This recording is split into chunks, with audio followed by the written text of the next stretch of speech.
I'm grateful for this opportunity to join our international panel of lecturers and also a number of participants from East Europe, from India, from US. And today is we are going to discuss a number of issues related to writing abstracts, adhering to research reporting guidelines, adhering to ethics committee protocols, and also there will be other topics related to scientific illustrations and all other, and membership in editorial associations for upgrading editorial standards at local and international journals. So I'm going to start with the presentation on writing abstracts, keywords, and my main point is to follow standards of top scientific journals in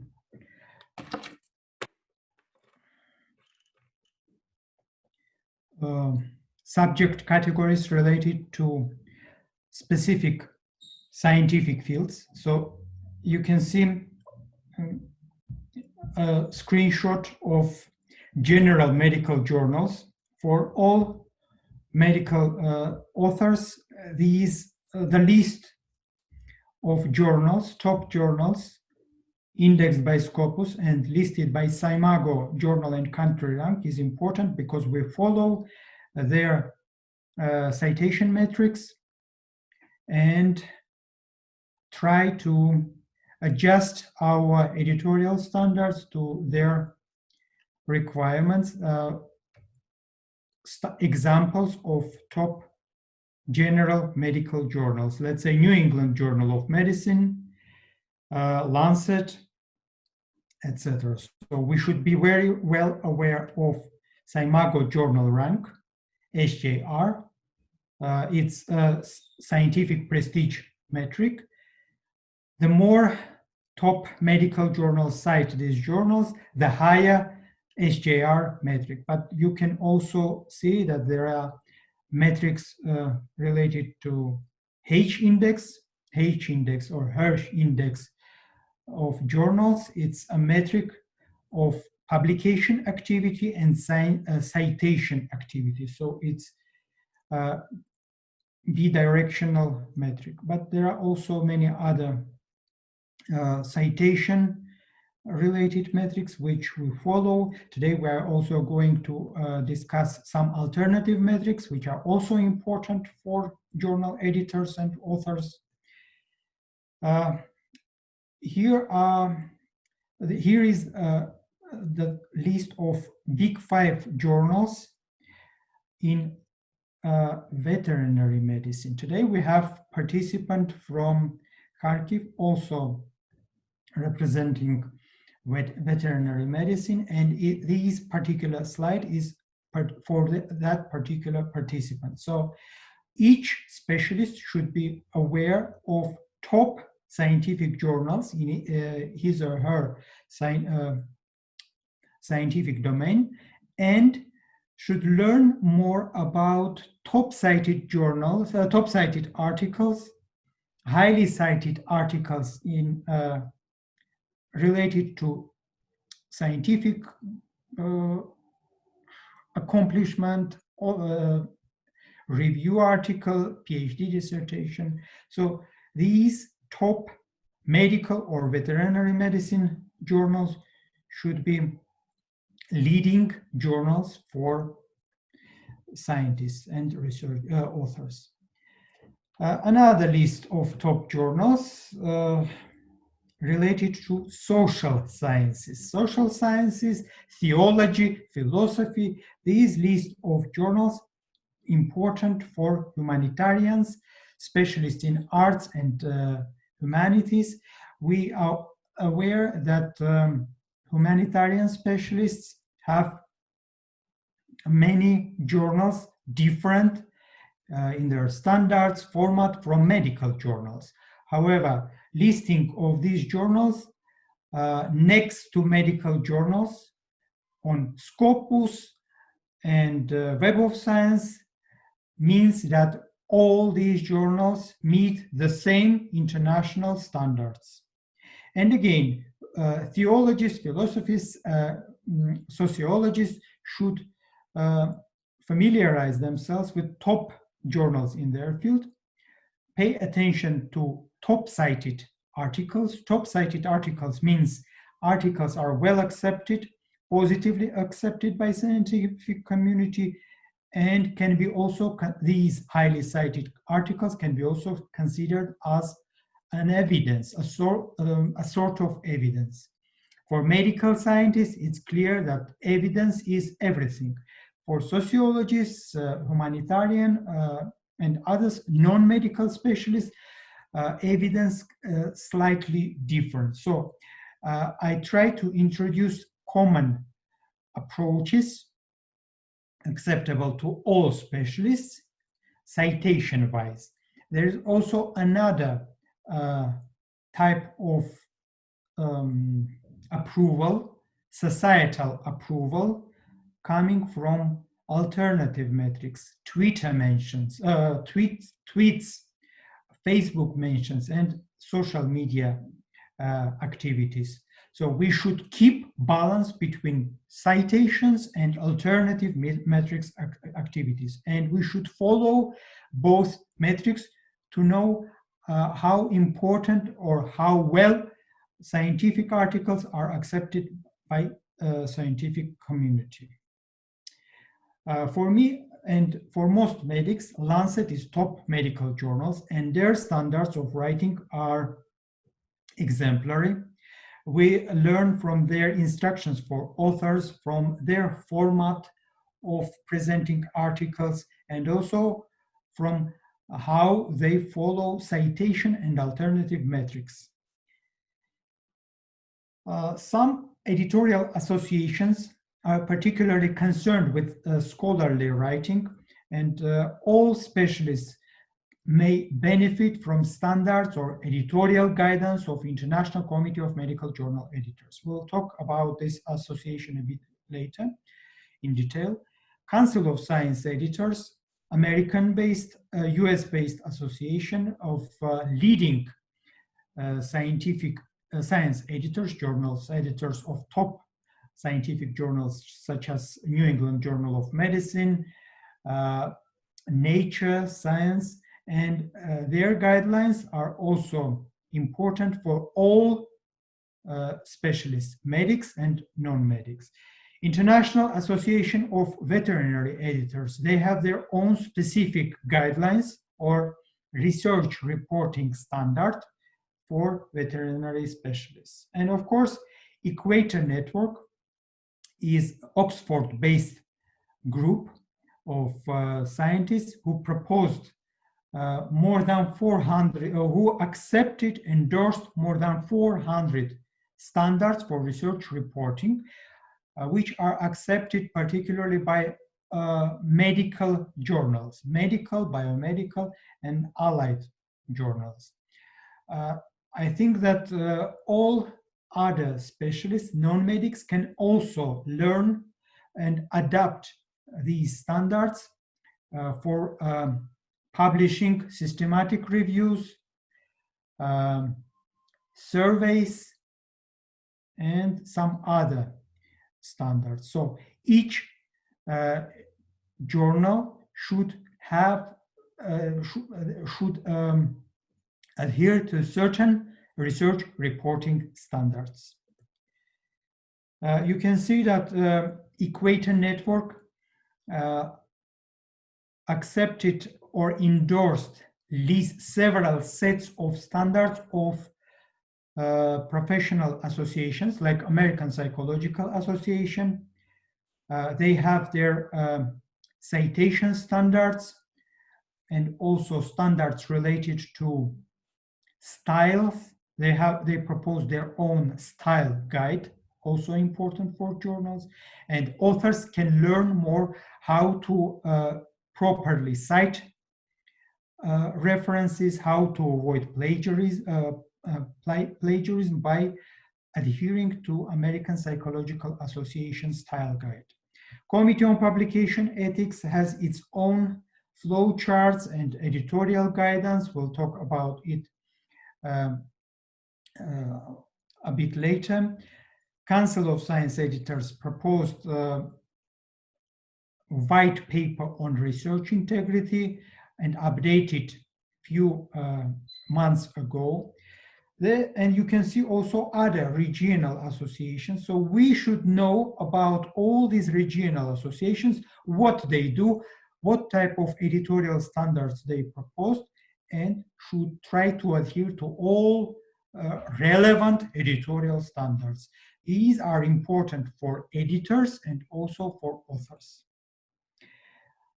Main standards, main research reporting guidance for medics comes from International Committee of Medical Journal Editors and Council of Science Editors. A few words about International Committee of Medical Journal Editors. It's a top editorial association with just 14 member journals and 2 large associations, World Association of Medical Editors and National Library of Medicine. But there are hundreds of medical journals adhering to annually updated guidelines of this association. So outreach or influence of this association is huge. And not just medics, but also non-medical editors also adhere to the standards related to a number of issues in editing, in science editing. Something new for specialists in veterinary medicine, medical authors also sometimes deal with animal research or experimental research, and as editors we should match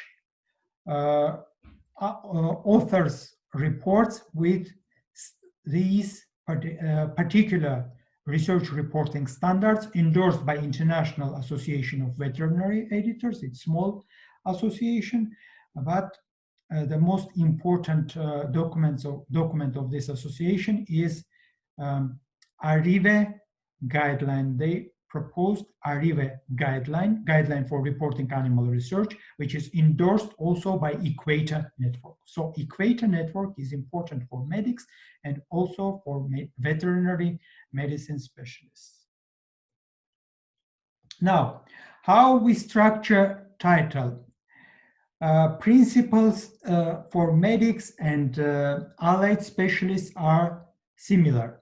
Titles should be informative, so we should try to put all relevant keywords and structure it in an attractive way.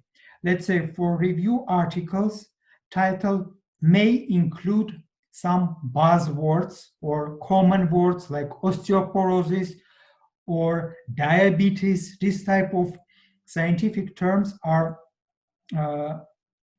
widely discussed. So if we put these widely searched keywords in title, we can increase visibility of title and make it more attractive. Attractiveness also means attractiveness in terms of putting question mark. Always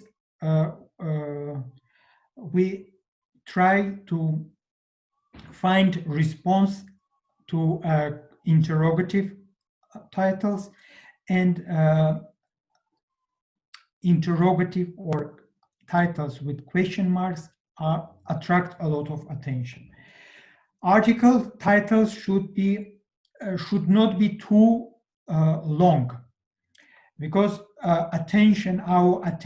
readers' attention is limited. So it's better to have reasonable length of title. It should clearly reflect study. Sometimes it is necessary to put study design in as a second part of title. Let's say survey study or retrospective study, we can put it or cohort study, or randomized clinical trial, we put in the title, and we adhere to equator network by structuring our titles. You as authors and journal editors should know about keywords related to your field of interest. So, and we'll discuss these keywords, structured keywords, let's say mesh, EM3, but often we use logical keywords, keywords known to public, let's say again, diabetes or osteoporosis, and we should try to incorporate these attractive or specialist keywords in the title.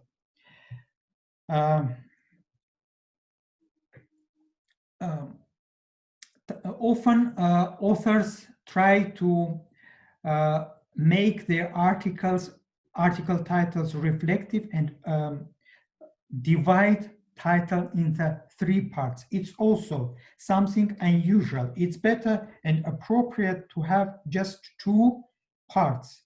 First part reflecting study results, and second part is for study design, for original research papers. But if we have narrative reviews or common or classical reviews, we may simply have just a whole title without dividing into several parts. No need to use redundant words. Sometimes authors, or particularly inexperienced authors, trying to make their articles attractive, put unnecessary redundant words such as rare, unique, very unique, or Slavic or non-Anglophone authors often use actual aspects of something. No need to use these redundant or outdated words in terms of structuring titles. So try to avoid these type of unnecessary words: rare, unique, very unique. Do not add a review or a narrative review, an update as second part of your review titles. Why? Because structure of classical reviews is well known, and it's clear from structure of review articles. So no need to use these, again, redundant words: a review, a narrative review, an update, a classical review. Sometimes we can see in titles a scoping review. To me, it's something new. There is, of course, standard for structuring title and scoping review, but most of often we have not just the scoping review, but narrative review. So I often correct authors and ask them to avoid even putting a scoping review in the title, because we use a systematic review term for structuring title of a systematic review. Other than that, we do not use review term for structuring titles. So article titles should be linguistically correct. Of course, it's a problem for non-Anglophone authors. They often use mistakenly or inappropriately articles A, Z, Z, they, the, or incorrectly use of, in, from, in, let's say, study from East Europe or in East Europe. So again, titles should be also edited by science editors, and linguistically correct article titles attract attention, particularly of non-Anglophone authors. If title article is incorrect, linguistically incorrect, it distracts attention of Anglophone or native English speakers.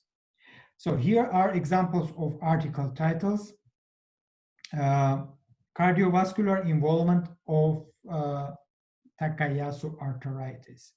So you can see few common titles, common keywords inserted in this original research article. Takayasu arteritis is a keyword, and also cardiac or heart, cardiac, interchangeably used keywords. So these two keywords are important for increasing visibility of this original research paper. And you should also pay attention to structured abstract. For original research papers, we usually use structured abstract,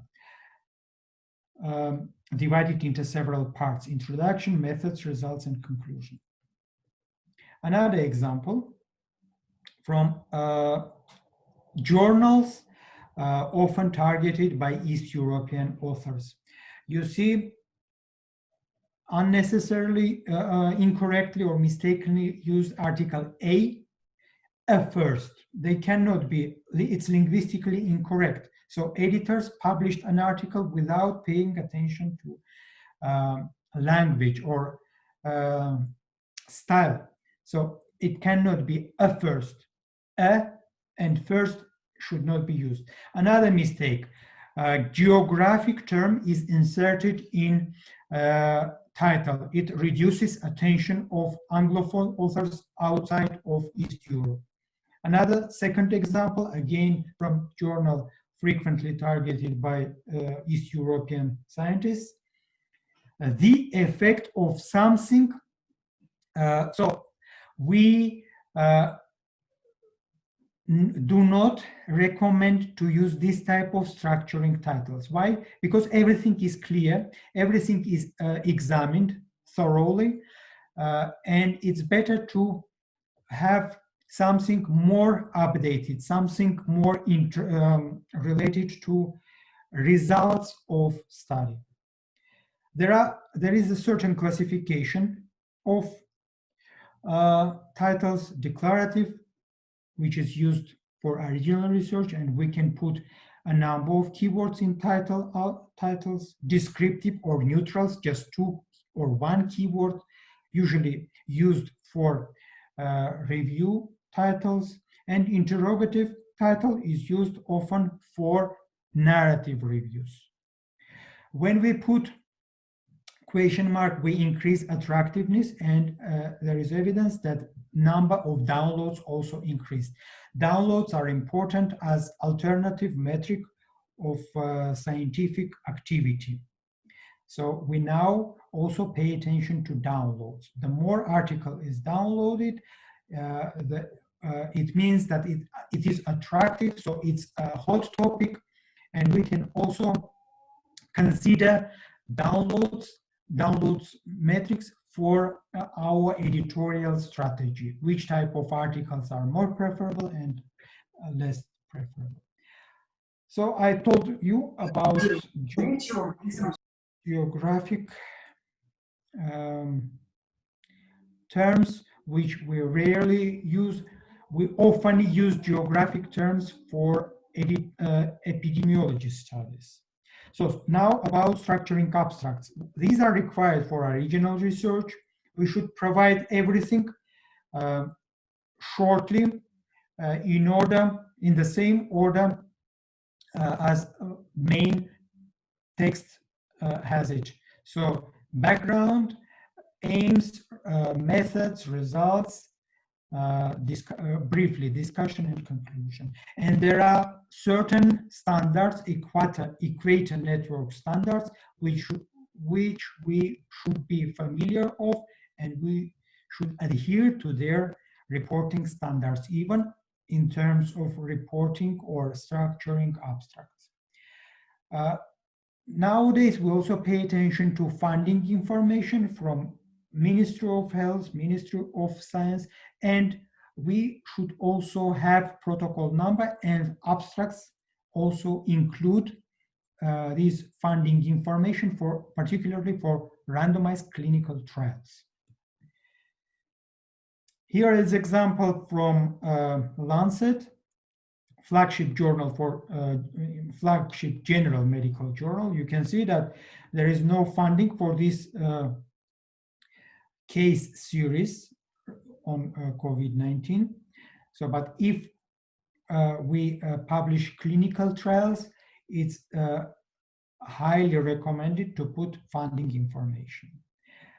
How we structure narrative review abstracts, even for narrative or classical reviews, structuring abstracts or dividing abstracts into parts reflecting our review is important.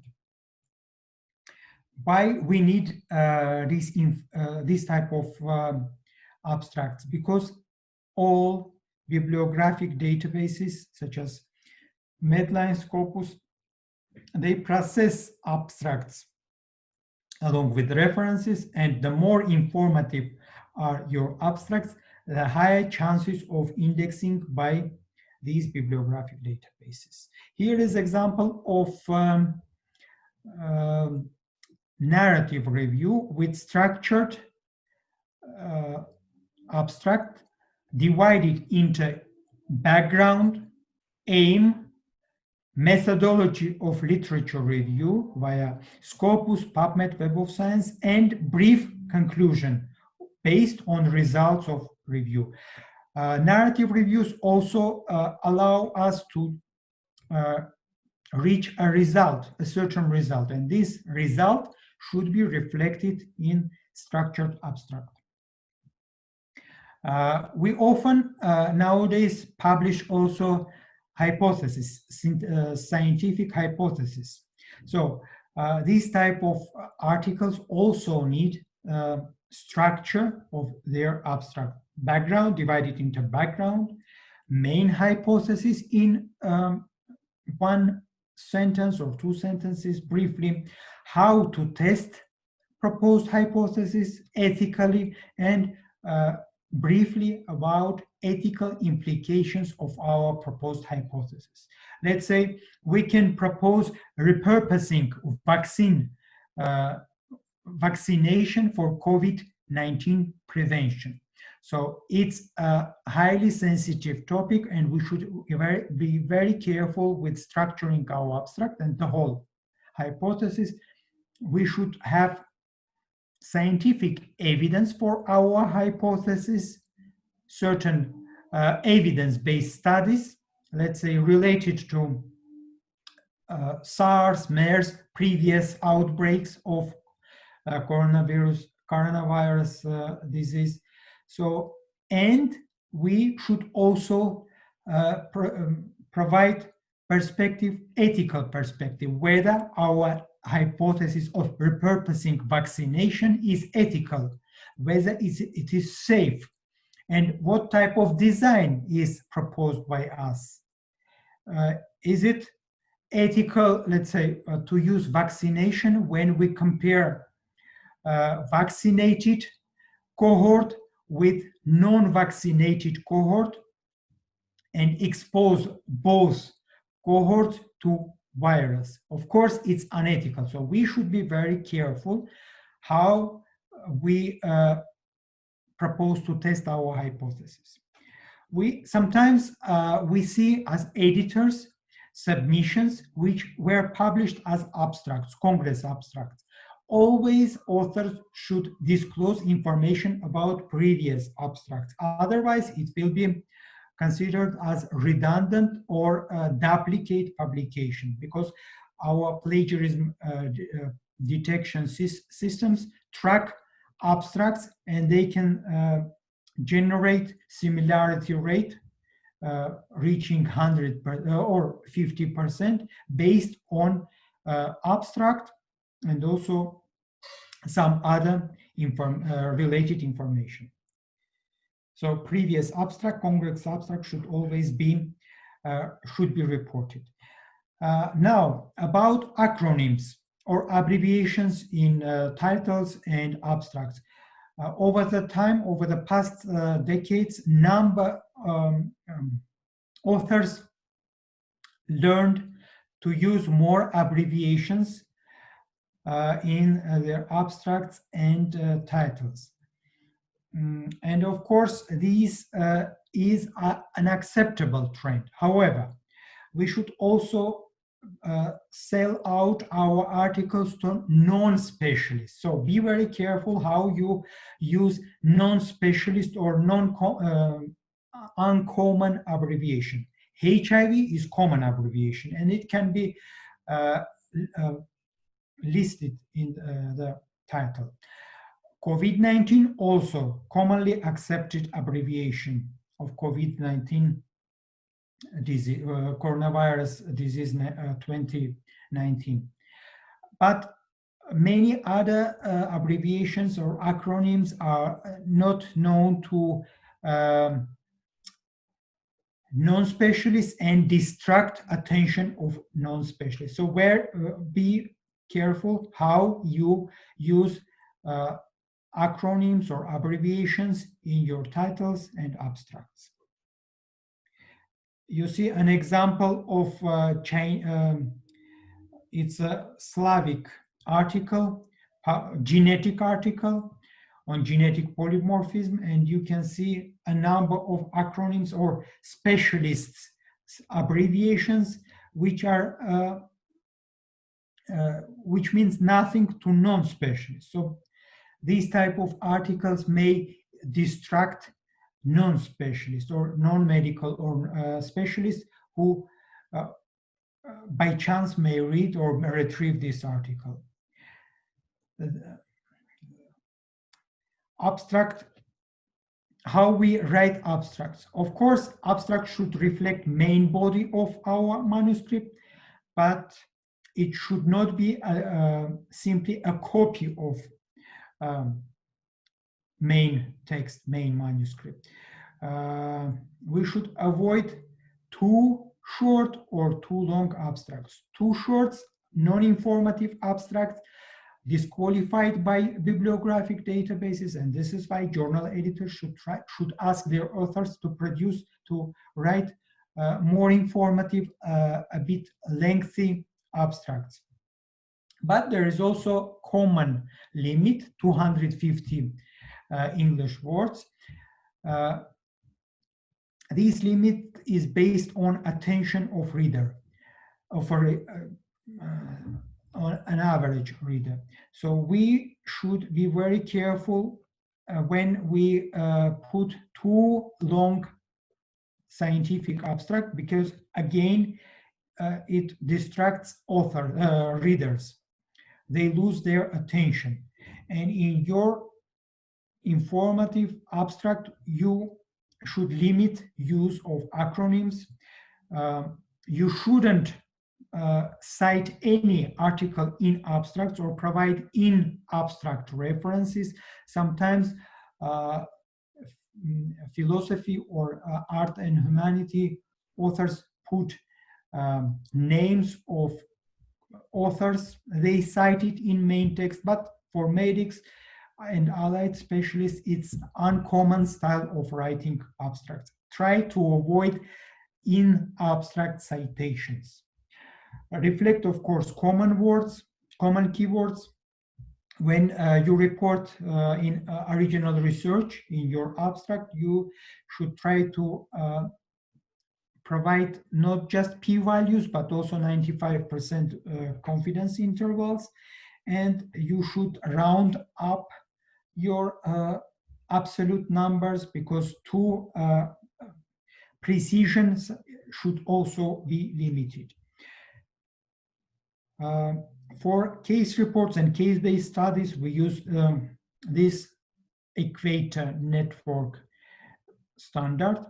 And again, pay attention to, even for case reports, there should be a certain standard for writing titles and abstracts. If it is just one single case report, second part of your article title should reflect that this is a key case report. If it is based on case series, you put case series, and if it is case-based review, you put case-based review. For clinical trials, we use consort standard, and you see how detailed is abstract of consort research reporting guidelines. So everything should be reflected in abstract, inclusion and exclusion criteria in terms of methodology, and results should be presented in details sufficient for reader to understand which results were derived from your clinical trial. So because abstracts should always stand alone, stand separately of main text or main clinical trial. Prisma, or for systematic reviews, again, checklist comes from equator network standards. For specialists who write report on cohort studies, STROP research reporting standard is employed. For veterinary specialists working on cohort of animals, STROP wet extension is published, so they can rely on this standard. ARRIVE standard for all veterinary specialists or animal specialists working on animal research. Abstract of their study should also be informative, reflect research objective, how many and what type of animals were selected, sex of these animals, how they were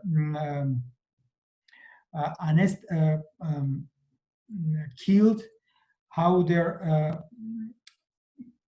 painlessly, how they were processed. So these type of issues are important for animal research. And here is top journal in the field of veterinary medicine, BMC Veterinary Research. You see this article is well cited. It's ARRIVE standard, endorsed by Equator Network, well cited, and well accessed, well downloaded. So if you write animal research report, you should cite this article and tell readers that you followed standard of ARRIVE. For survey studies, there are two important methodology guidelines, both endorsed by Equator Network. We are well familiar with Cherry's standard, and we also try to adhere to these standards, but there is no point on abstracts. Of course, based on our logical approach, we should simply try to take main points from our main research survey and write our abstract. There are different types of articles, and different types of abstracts are important for visibility, for indexing purposes. So we should be familiar of more than 10 types of abstracts. Format. So we should, there are different abstracts based on their format. Single paragraph, or it's non-informative, or one paragraph abstracts, rarely used. Structured abstract, easy to read, more accepted. Structured abstract with spaced subheadings, acceptable. It's the same as structured abstract, but you simply put subheadings: background, aim, methods, results, conclusion. Abstracts with keywords, another type of format. Abstract with highlighted key points. Some Springer Nature journals use this type of, so it's duplication, a sort of duplication. You put structured abstract and additionally put also highlights from your article. So you have both types of article abstracts. Again, for improving visibility. And highlights, of course, can be used for tweets, for increasing visibility of your article. Some journals also ask authors to produce abstract for Twitter, for promotion on Twitter. In that case, a number of words should be limited to no more than 140. And graphical abstract is increasingly used nowadays. You can use graphical abstract if it is in line with editorial standards, and you can use the same graphical abstract to tweet on your article. Some other journals, with advanced publishers, large publishers, use YouTube abstracts, YouTube or video abstracts. Quality of abstracts always an issue for indexing. So today we have some journal editors participating. They know that quality is based on understandability to non-experts, linguistically correct abstract, well structured, reflecting main text, and also certain limit of words. Too long abstracts are also considered as poor, poorly used. So pay also attention to suitability of your abstracts to international readership. So avoid focusing on regional, local issues. Try to structure your abstract to attract international readership. How we structure keywords? Medics use mesh on demand. You simply put abstract in this window and retrieve relevant keywords from mesh. It's automatic, but you can also go do it manually.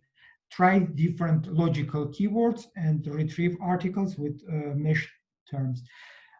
Scopus and Embase, they rely on excerpta medica tree, similar to Medline or keywords, mesh keywords, but with some differences. We know that Embase is a database for pharmacy and pharmacology specialists, so EM3 is more focused on drug terms, medical technologies, drug therapies. So you can see that Scopus when tags articles, article abstracts by using EM3 medical terms or just terms and medical subject heading terms. These terms are important to authors to retrieve relevant articles in their field. Veterinary specialists, agriculture specialists have their own database, Agricola. It's a US database, popular among veterinary and agriculture specialists. And again, they have their own set of specialist keywords linked, tagged for each agriculture article, indexed by Agricola. Agricola is a popular and prestigious database for veterinary medicine and agriculture specialists. For medical specialists, we use mesh terms, and it's easy to use. We often use definitions of certain terms. These keywords can be used to track publication activity. Let's say veterinary medicine is a common specialist keyword. We also use this is an example how we process veterinary medicine, and we can use this keyword and retrieve more than 78,000 articles. We can track top journals publishing veterinary medicine articles, like let's say Veterinary Record, Canadian veterinary journals, etc. And we see that US is top country, publishing the highest number of veterinary medicine articles. So if you have any questions, you can put your questions in chat column, and I can respond. So over to our moderator. Dear Armen, thank you very much for your elegant presentation and for your regular contribution to our webinars. And it looks like we have one question from our participants. Based on your rich editors and authors' experience, could you provide us with tips how to choose the best target journal? This question is also related to your presentation, and probably this question is the most important for young researchers. Yes. Okay, good question. So target journals, we should, to choose target journal or journal where we publish our article, we should first know the list of journals in Scopus and Web of Science. I presented here how we approach Scopus, and we also should use Scimago journal and country rank platform, which is free platform. All Scopus-based Scopus index journals with their metrics are visible on Scimago journal and country rank platform. And that platform is important for choosing target journal. But target journal selection is also based on advice of senior colleagues, advice of specialists working with us, so colleagues. And we should also avoid targeting predatory journals. Some of these predatory journals are still indexed by Scopus, Web of Science. So we should be very careful, and we should easily recognize these predatory journals. How to recognize predatory journals? How to recognize?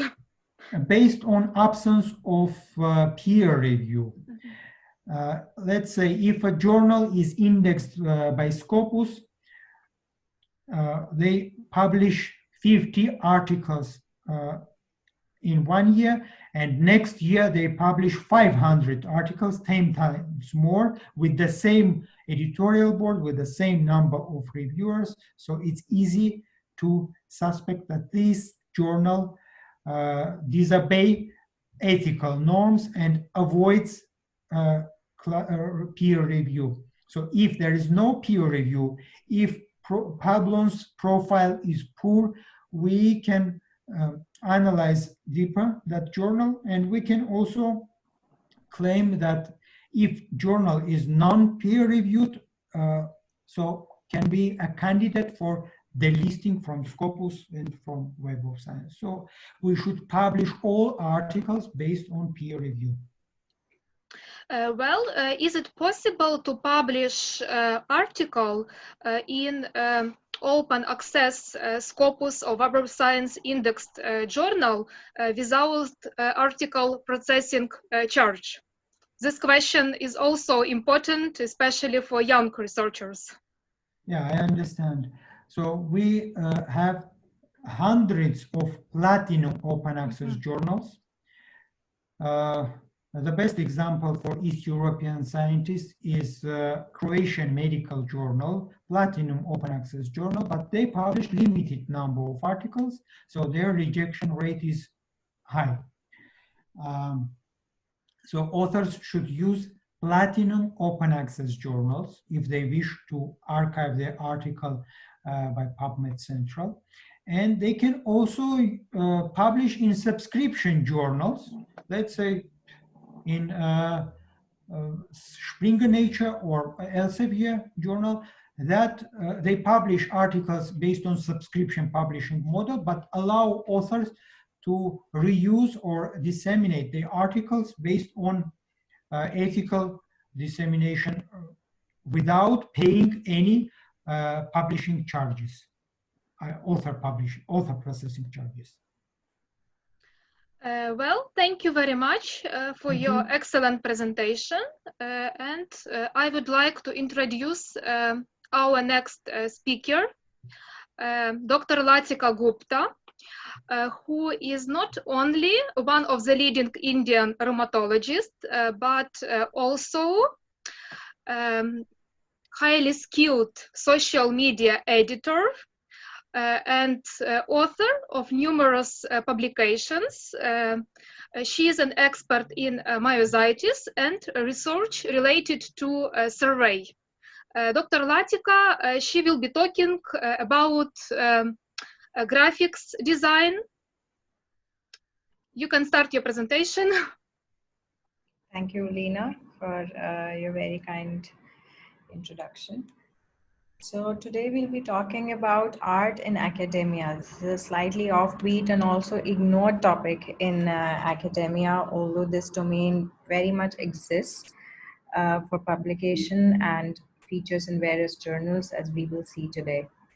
So the idea of art has greatly evolved over the ages. For those of you who enjoy art, you'll be familiar with the medieval era and followed by the Renaissance period and then the post-impressionistic period, where in the medieval times, art was highly restricted and it was limited mainly to imitation. That is what the artists saw. They had to reproduce exactly similar forms, and it even required approval from the Holy Church before anything could come out into the public domain.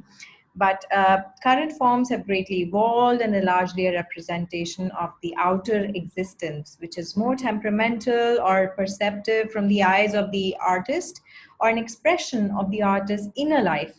So this is a very evolved form of art which we see today, and it has deep connection with public health overall, although it's not been studied in great detail or not talked about. But the authors of this paper in 2010 looked up all the papers which had studied the various domains of art like music engagement, visual arts, or movement-based and expressive writing, and it had varied benefits. So all forms had benefits ranging from improvement in heart rate to reduce stress, improve sleep, and even immune phenomena like improvement in the CD4 counts and cytokines. So art heals, and as is said, art is therapy, and it can help in identification of emotions which are lurking around, or boosting self-esteem, or a relief of stress. So it's largely a part of life, and for philosophers, artists, and physicians alike. And that's why, like many other things, like every other aspect of life, art has found its way into academia, which we'll talk about today, mainly under these three headings, that is medical illustrations, videos, and poetry. So you wouldn't believe when I say that the depiction of arthritic illnesses goes back to the times of the Last Supper, where this picture is not very clear. Unfortunately, I couldn't get a better one today. But one of the people dining here, his hand had some deformities which featured in this beautiful painting. And the oldest descriptions of arthritis range from the medieval ages, where the clay hands depicted a swollen distal interphalangeal joint, signifying a Heberden node of osteoarthritis. And this was followed by the Renaissance period in more colorful and artistic images of this young, the portrait of a youth with a swollen wrist and swollen MCPs, as you can see, which was a possible case of juvenile idiopathic arthritis. So these descriptions of illness, they preceded actual medical descriptions of illness in art. So artists noticed them way before, and this provides a very unique insight into the natural history of diseases. For example, if we look at Paul Klee's brush with scleroderma, is a wonderful artist, but over time, once he was diagnosed with this morbid disease, his art forms greatly got transformed. Like these were one of the initial beautiful paintings where you can see their finer details and very vivid colors and beautiful depictions. While after he was diagnosed, he switched to more coarser forms of art and use of crayons and more dull colors. And later in his illness, after the initial decline, where there were hardly any art being generated, in the last year, there were more than 1,000 works all of a sudden, a spurt of production, which is probably the need for catharsis in the times of suffering, like, and there were depiction of sick forms, like the sick one in the boat. And you can see how simplistic his art was at this point. So this is one of his last paintings where resemblance with one of his photos is striking. And this shows probably his mental image of what scleroderma had done to him before his sad demise. The other descriptions of diseases in old literature and art forms is that of gout. Here you can see this elderly gentleman enjoying wine while playing the cello, and he is experiencing an acute flare of arthritis. And as you see, this devilish form signifies, it's basically coloring the artist's image and depicting the severe pain that this person is in. And you can see the rubor, which may be related to the wine, or even the attack of gout and the painful state that he is in. So, so these are the initial descriptions of arthritis, but we have also seen depictions of giant cell arthritis, like in this beautiful painting, where you can see loss of hair selectively here with thickened arteries and prominent cruciate arteries, probably signifying case of GCA. So while this are the older forms of art, the current forms are more evolved. Cartoonism is another popular way of conveying an idea. As you saw, a picture can be worth 1,000 words. So you can convey a very simple idea in a more brilliant way, an artistic manner, like by this wonderful artist, Ilke. In our quest for evidence-based treatments, we should not forget what the patient is feeling and thinking, and we should serve the patients first. So although these are the very kind of art and illustrations, the most common encounter for all of you would be with images in clinical medicine, which we'll talk about in a minute. So these largely comprise of images of patients or radiographs or other investigations. Sometimes there'll be drawings, and mostly there'll be graphs, which we will again talk about today. So before I go on to how to produce these images or how to draft them, it's very important to know what are the don'ts. So especially with respect to patient images or any of their investigations, it is vital to know that you should never ever use them without consent. Identity should always be concealed, and blurry and unclear images are of course not welcome, and a background should not be distracting. Also, it's very important to be careful about light and contrast. So yellow versus white lights, it's best to take pictures in sunlight, and yellow light can probably influence the appearance of a rash. Like this image of this child with the heliotrope rash, it's a wonderful rash, and it looked much better than in the picture because the picture is not taken that well and not in perfect light. And as you can see, the background is not uniform and covered. Ideally, it should be with covered by a screen, and it could have been a better image. So sometimes you like to depict images which are on a clean background. So this is how an image should ideally be taken, with a uniform background and identity be concealed.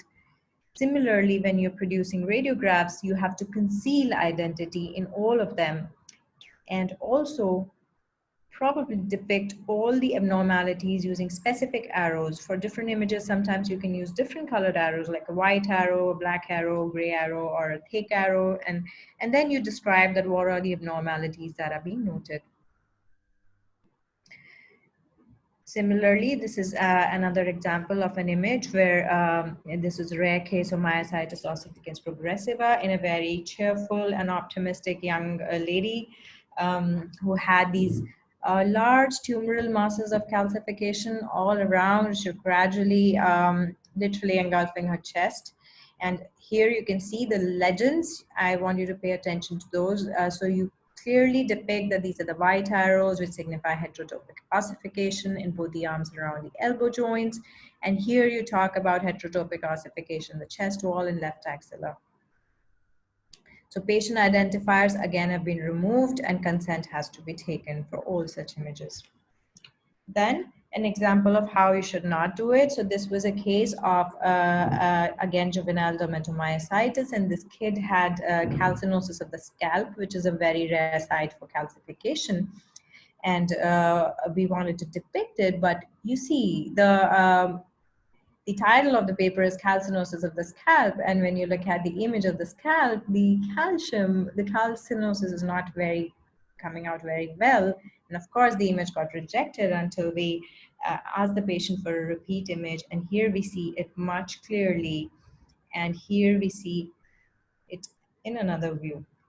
So, so this is how an image, the focus of the image should be very clear, and it should ideally be depicted in different planes for clarity's sake, and then you have to signify using arrows that, okay, this is what you're trying to talk about.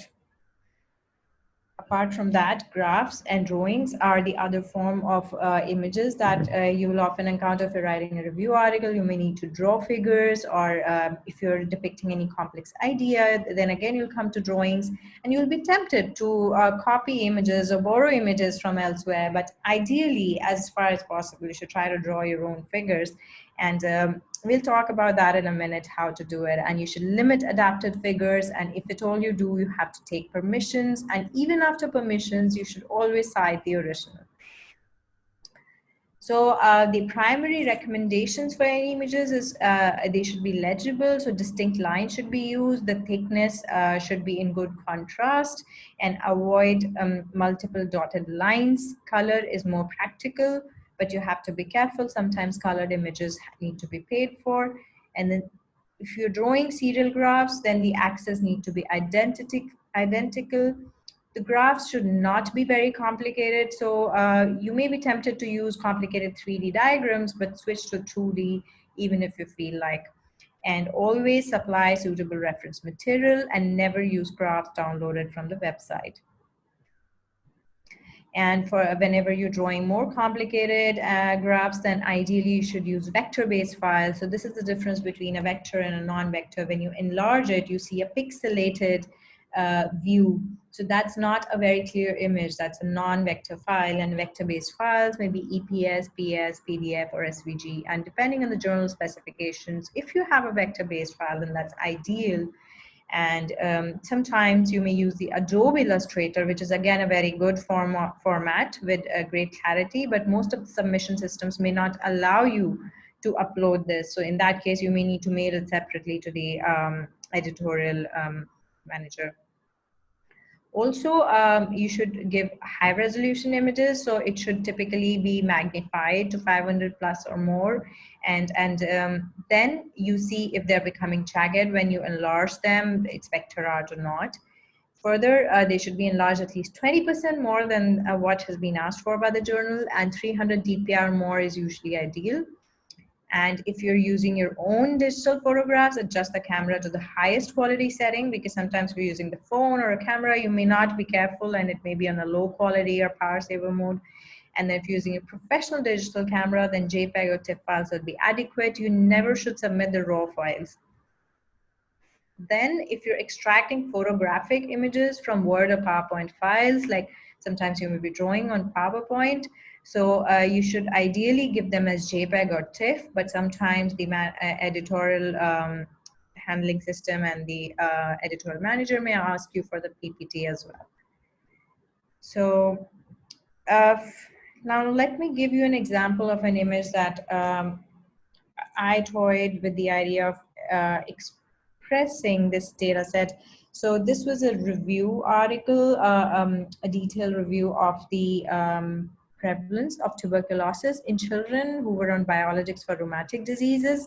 And we found that there are very few cases of tuberculosis reported. And this was slightly stunning and confusing because yeah, we do see tuberculosis, at least in India, but there were no reports on a systematic search, and they were only in Turkey and only in 5 cases. And it's very difficult to justify this kind of data. And then we saw that, okay, let's look at the kind of studies that were conducted. And yes, the number of studies were few and spaced out across the globe. But yeah, there was only one study in India. So definitely there were the most studies in Turkey, and then there were most tuberculosis there. This explains something, but still it did not tell us the entire picture. And then we looked at the prevalence and the incidence of tuberculosis in other parts of the world as depicted in the WHO document, and this another article which was published a few years back. And now this gives you the entire picture that yes, tuberculosis is not reported in children, but all the high incidence and high prevalence areas, there are barely any studies. So sometimes it is essential to borrow that kind of a figure from somewhere, and you can't really do without it. So you have to make a balanced choice, and you have to ask for permission. Some journals, it's more easier than the others. You just need to, you're just a few clicks away from, in some journals, the system is automated, like in this one from Elsevier, it was just a matter of 10 minutes and the permissions came through. While sometimes the copyright may lie with the authors, then you need to write to them and wait until they respond.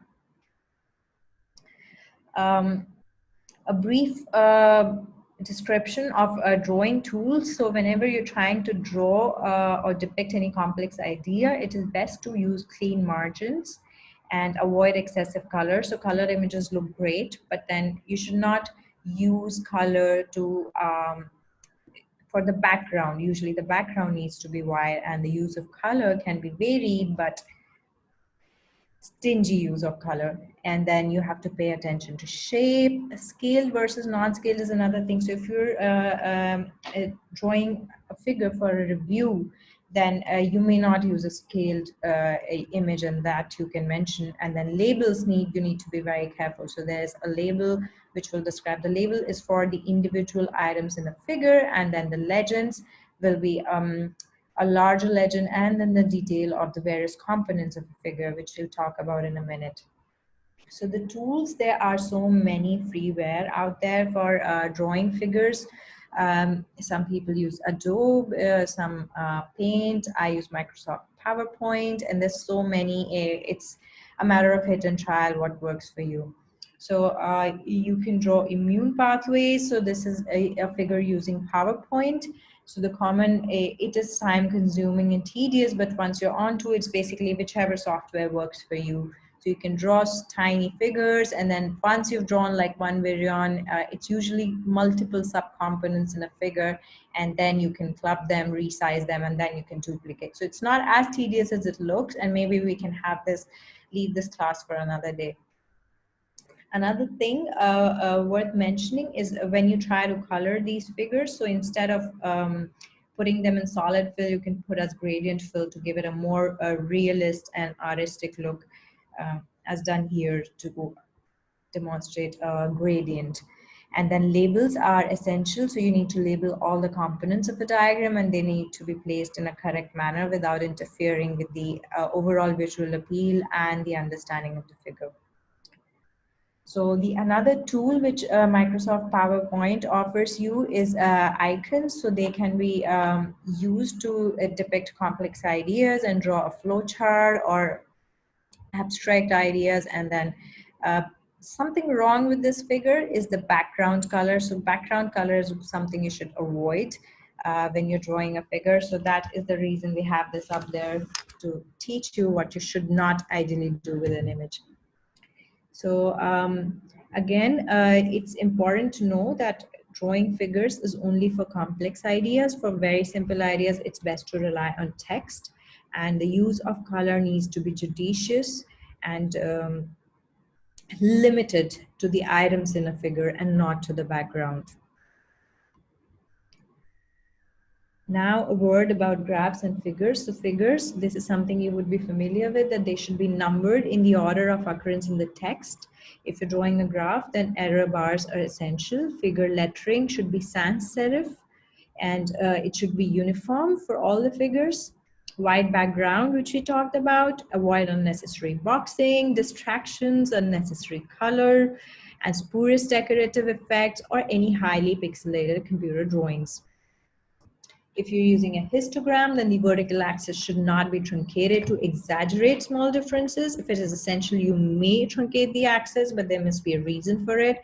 The SI units should follow standard nomenclature. If you're depicting thousands of values, then there should be a comma separator. These are guidelines at nature.com. And the scale should ideally be defined in the legend rather than on the bar itself.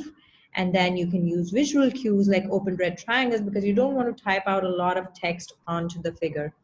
And then there's something about being sensitive to red and green, to color blindness. So reds and greens may not be identified, so it's ideal to not use them. And commonly you see them come up on heat maps, so you may like to change the color schema to depict something in different colors. The figure legends would begin with a brief title for the whole figure, and then if it is a panel figure, then you want to describe each of the panels. Then if you've used any symbols, you need to define them. And the focus here, it's very important to be focused on what is shown in the figure and not really on the method, because that's there in the methodology of the paper, and they should be typically short and less than 250 words. So extended data files, so journals like Science and Nature, where the article would be very short, but there'll be a mammoth amount of work done. So the extended data figures become very important, and they are online only and peer reviewed, and a maximum of 10 are allowed for Nature group. And these are not edited or styled by the journal's art department. So it's best to be very careful with them and follow journal style closely. Again, use legends. The figures should be multi-paneled and referred in the main text, and then you can use extra references to give credibility to your data. And then it's ideal to give source data because there can be trust issues and you want your paper to get in quickly. You don't want too many checks. So it's best that at the outset itself, you give them all the data. So full length, if they're gels and blots, then you give them the unprocessed gel and blot pictures. You put all of it there in supplementary file. And if you have statistics, then you give them in an Excel format and one file for each figure, and also link the figure noted directly in the file. So for a word about gels and blots, for those of you who are doing scientific experiments, do not compare quantitatively samples. So when you do a blot, one blot should be the one run at one time, and you can't compare blots which the blot experiments conducted at different times, and always the standards and the controls need to be run in the same gel. And the common thing which is very unfortunate but also seen is manipulating the contrast of the image, which can really change the intensity of a blot, and this is discouraged because overexposure may also mask additional bands. When you're giving microscopy pictures, it's important that if you are adjusting the image, so adjustments are not typically allowed. I'll talk about that in the next slide. But in the methods, it's ideal if you can specify the type of equipment, the microscope used, the lens, the camera, detector, filter model, batch number, the software, and the equipment settings, because that adds more weight to their paper that you're using the ideal settings. And also deposit the raw image files for camera images, for microscopy in particular, and the resolution at which an image was acquired. And if you've done any editing, then it's best to state what was done. And image processing, list all the image acquisition tools, the processing software, the settings, and the manipulations. And combining images is ideally not acceptable, except when it's a time-lapse sequence. So there you can combine images, but then the border should be clearly demarcated.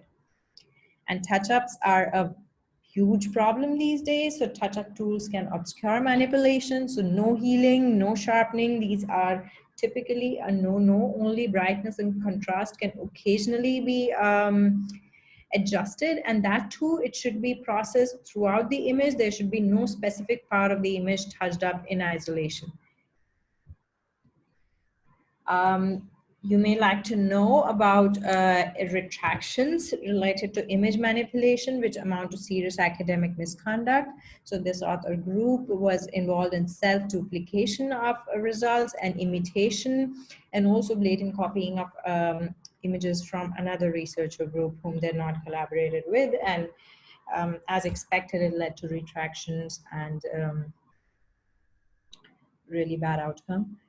So because of all these unfortunate instances in around 2006 to 2008, and the Nature Group has begun spot checking images from randomly chosen papers.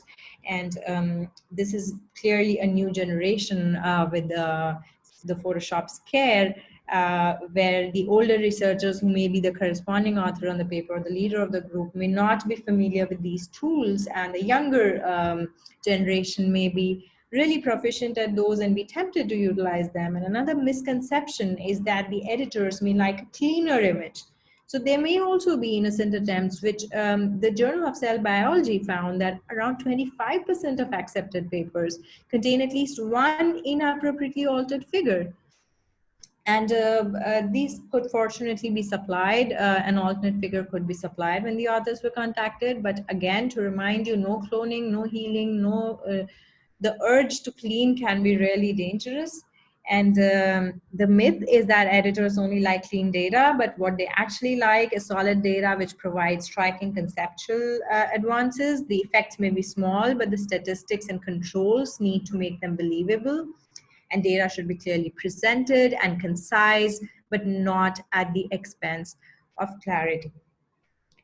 So I will suggest all of you read these group of editorials in Nature Cell Biology, including this one. And reproducibility of data is again very important. It is the heart of the scientific validation process. Thus, the Nature Group recommends that any images and any set of experiments, they need to be reproduced at least 2 to 3 times, and the reagents and full protocol should ideally allow independent validation of the data reported.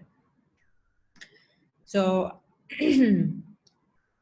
So all of these came about after the Hwang debacle, where this South Korean gentleman who was considered the pride of the country had his papers retracted for a series of manipulations, including image manipulation. So I'd recommend reading the image guidelines by the Nature Group, or one of these, or this textbook, which details more on the subject. So this was about art in medicine, and if for those of you who are into art, you may like to know that the arts category in the various journals, including the Journal of American Medicine, includes fine art of any kind. So it includes literature like poetry, biography, and autobiography, or a memoir of fiction. Includes videos of various kinds, comedy, theater, and performance art, exhibits in music, photography, and graphic arts. So we will see now what these could be. Like some of these are just depictions of art which are already published, like this one with reference to Gulliver's Travels, which basically describes the artist's depiction of scorn for academicians and Enlightenment thinkers who valued rationalism above all else. So basically, if you're writing an article on art and science, then it has to build on a connection, or has to have a connection with medical science. And as you can clearly see, you have to to secure permissions to use these kind of images.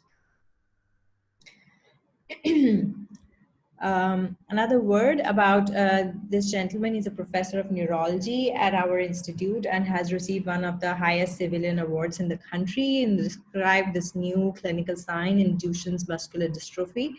Now, this story is very interesting because when Professor Pradhan first described the sign, the valley sign in DMD, he wasn't believed at a conference in Germany. And so his reference to certain art forms which first depicted this sign led people to believe that yes, indeed, this exists. So this is the importance of art, because it can precede true description of science and can truly create history.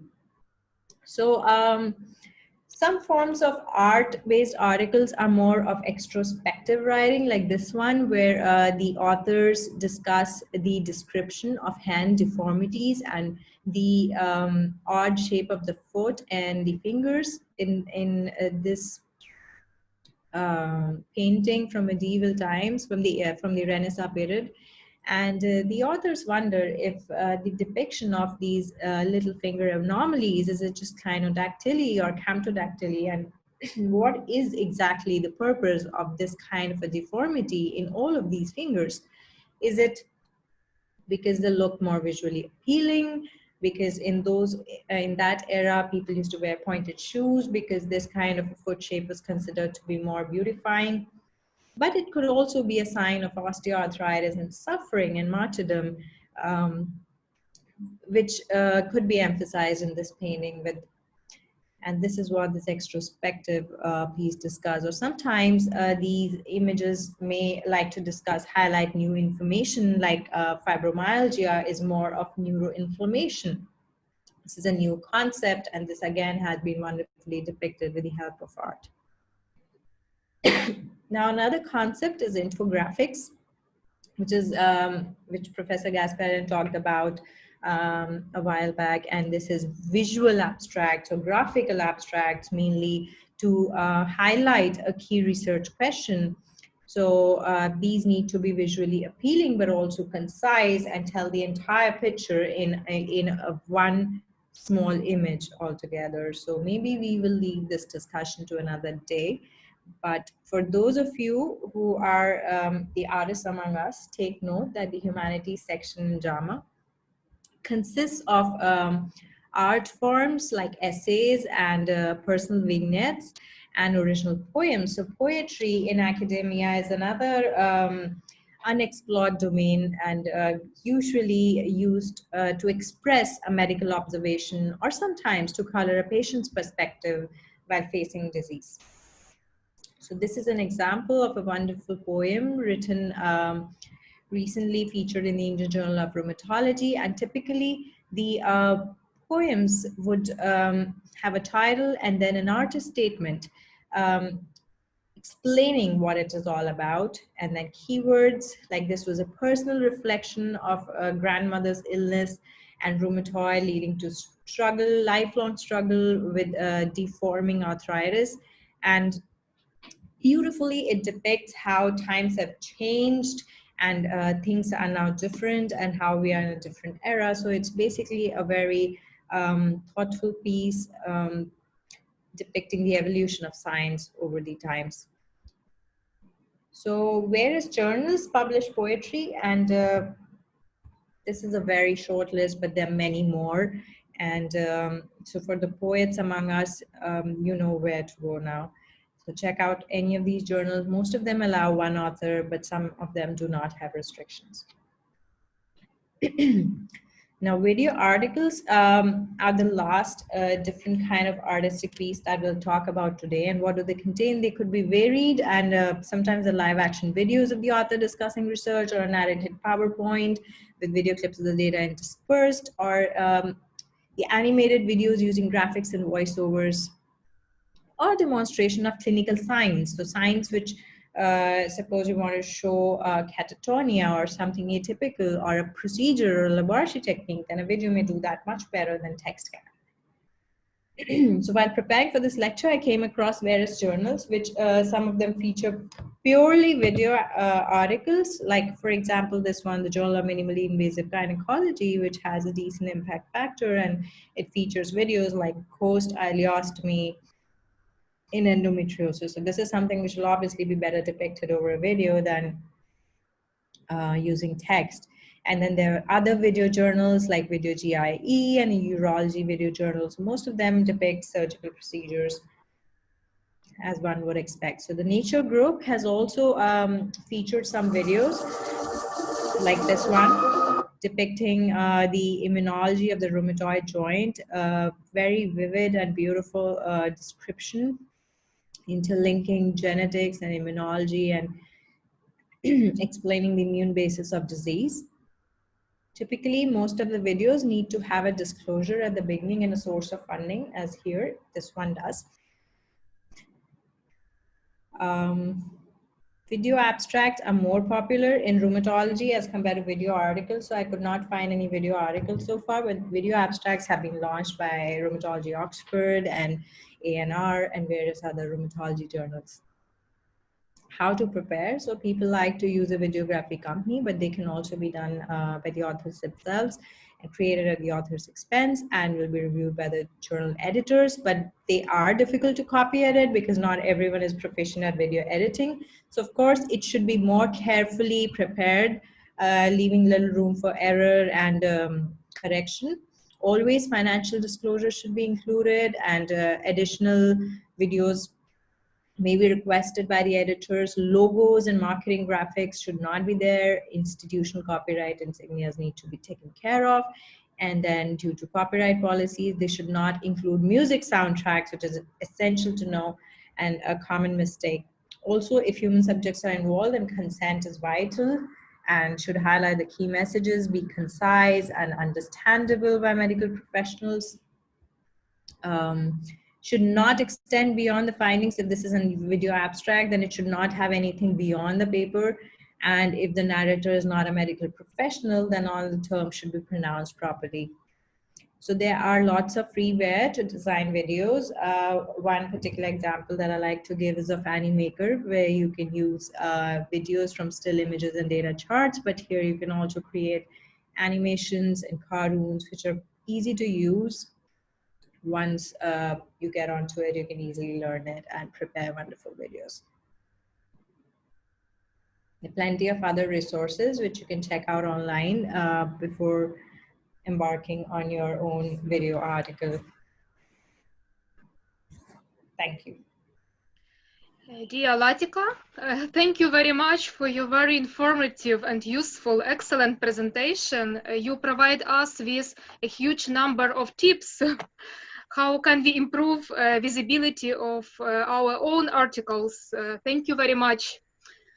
And I have one question to you. How many figures are acceptable to include in the article depend on a type of article? I mean, case-based review or narrative review. Are there any limitations?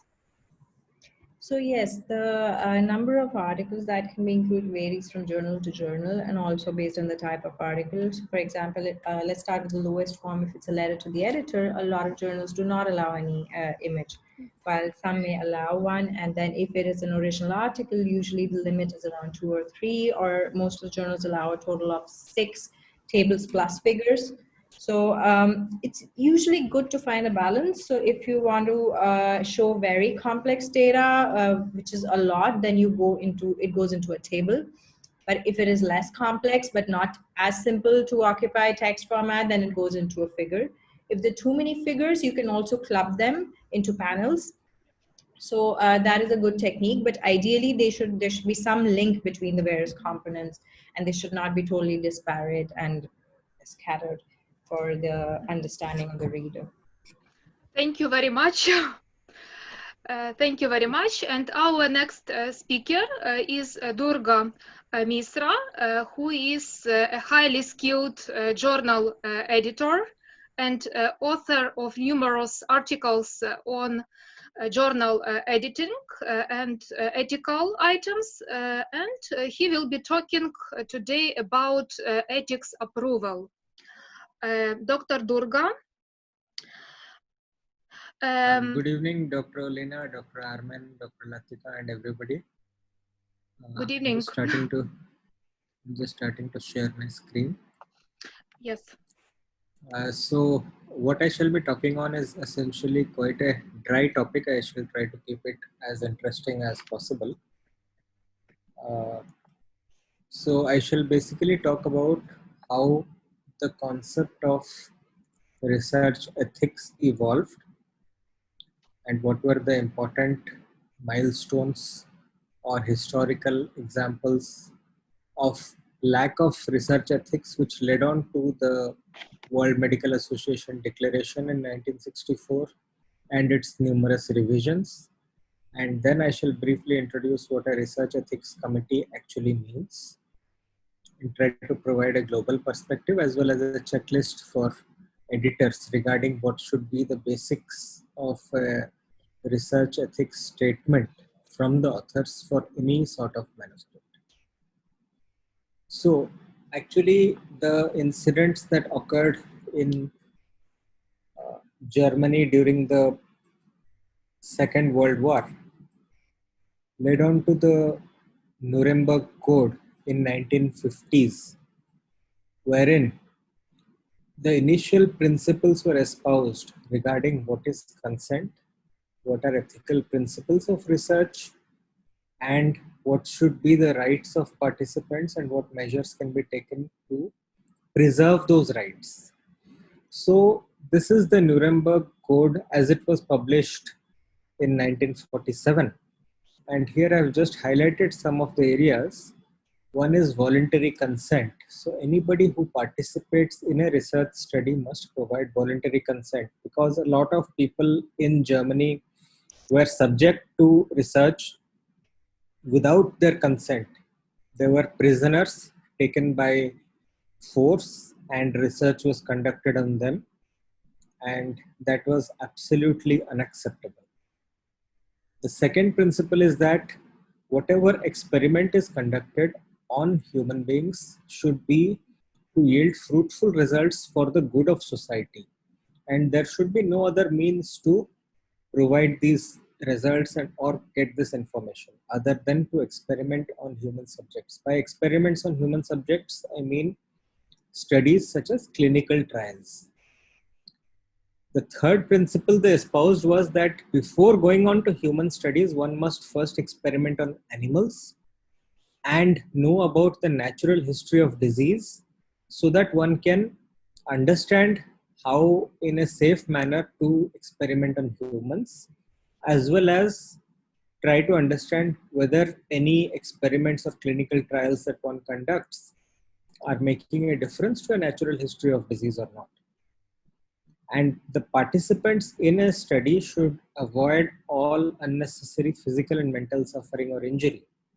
They are participating by their own free will, and they should not be subject to additional stresses. Rather, they should be treated in a manner that is dignified and such that their rights are all preserved. And wherever there is a reason to believe that death or disabling injury can occur, this should not be allowed, except in instances where the experimental physicians also serve as subjects. The best example for this is the experiments on Helicobacter pylori by Marshall and Warren, wherein that time there was little belief on the concept that ulcerations in the upper GI tract could be caused by infectious agents. To prove this, Marshall and Warren themselves consumed Helicobacter pylori so that they could prove this concept, but they were the experimental physicians themselves. So unless the experimental physicians are ready to subject themselves to such a risk, and such a risk should not be allowed for study participants otherwise. And degree of risk is another important concept. The degree of risk should be commensurate to the amount of benefit to society that can come out. For example, in today's vaccines that are being tried for COVID-19, first is it is important to understand that the vaccine is safe. Only then can you take it for widespread experimentation.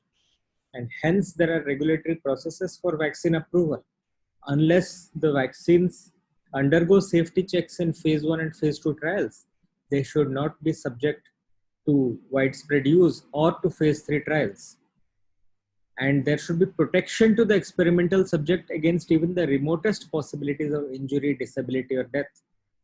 Experiments should be conducted by scientifically qualified people. The human subject should be at liberty to bring the experiment to an end. Anybody participating in a study should be free to exit at any time that they like. And the scientist in charge must be prepared to terminate the experiment at any stage. So while the word experiment has been used extensively in the Nuremberg Code, the translation for that today would be a clinical trial setting. And basically it is important to assure that the rights of the participants in a study or in a clinical trial are preserved, and they are the prime determinant rather than the concern of completing the study or getting the information from the participants. After the Nuremberg Code, another important incident that occurred from the 1930s to 70s was the Tuskegee syphilis experiment. Herein, American subjects of a particular color who were suffering from syphilis were taken to this island hospital called in this place called as Tuskegee. And by that time, it was known that penicillin is an effective treatment for syphilis. And if it is given early, then you can prevent complications. However, despite knowing this, these subjects were taken there, they were taken in the hospital, and they were told that they're being given free food and accommodation. And actually what was being attempted was to study the natural history of disease by using these subjects as experimental tools. So the participants were misled regarding what was known about syphilis, and later on, once the unethical practices came into view towards the end of the 1960s and beginning of the 1970s, eventually those scientists that were involved in setting up these experiments were disgraced in their community. And again, the importance of ethical research principles was recognized, and the need for ethical guidelines to oversight research was understood widely by the medical community. This led on to the World Medical Association Declaration of Helsinki in Finland in 1964. And as you can see, this has undergone numerous revisions until the latest version in 2013 and then again in 2016. And what I shall be showing subsequently is the 2016 version, wherein various principles have been espoused regarding how to conduct ethically research.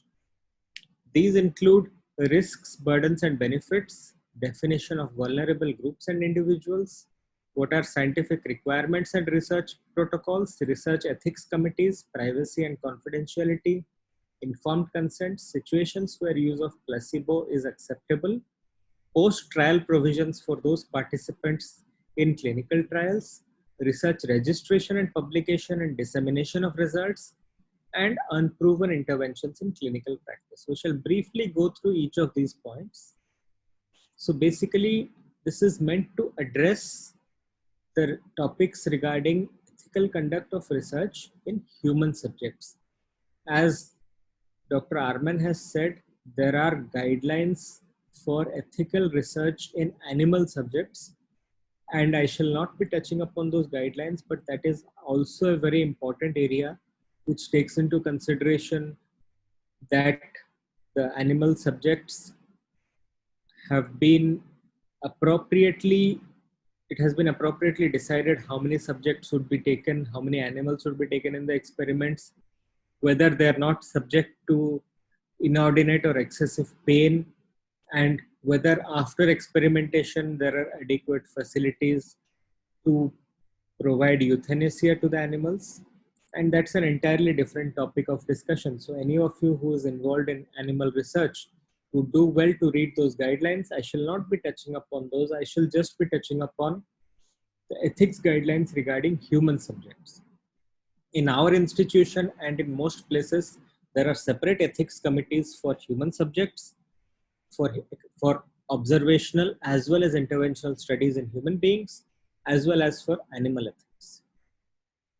So the Declaration of Geneva binds the physician with the following words: the health of my patient shall be the first consideration, and a physician shall act in the patient's best interest when providing medical care. And since medical progress is based on research that must ultimately involve human subjects, the purpose of the research must be to understand the causes, development, and effects of disease and improve preventive diagnostic and therapeutic interventions. And it must be subject to ethical standards. When the primary purpose of medical research is to generate new knowledge, this cannot take precedence over the rights and interests of individual research subjects. And it is the duty of physicians to protect the life, health, dignity, integrity of the research subjects. in accordance with the ethical, legal, and regulatory norms that are prevalent in their country. These norms may vary from country to country, so it is important to conduct research based on those ethical norms that are prevalent in your country. If they deviate much from the standard norms, then they must be cited whenever you are presenting your research or writing your manuscripts. And it should minimize any possible harm to the environment, should only be conducted by appropriately trained individuals, and the groups that are underrepresented in medical research should be provided appropriate access to participate.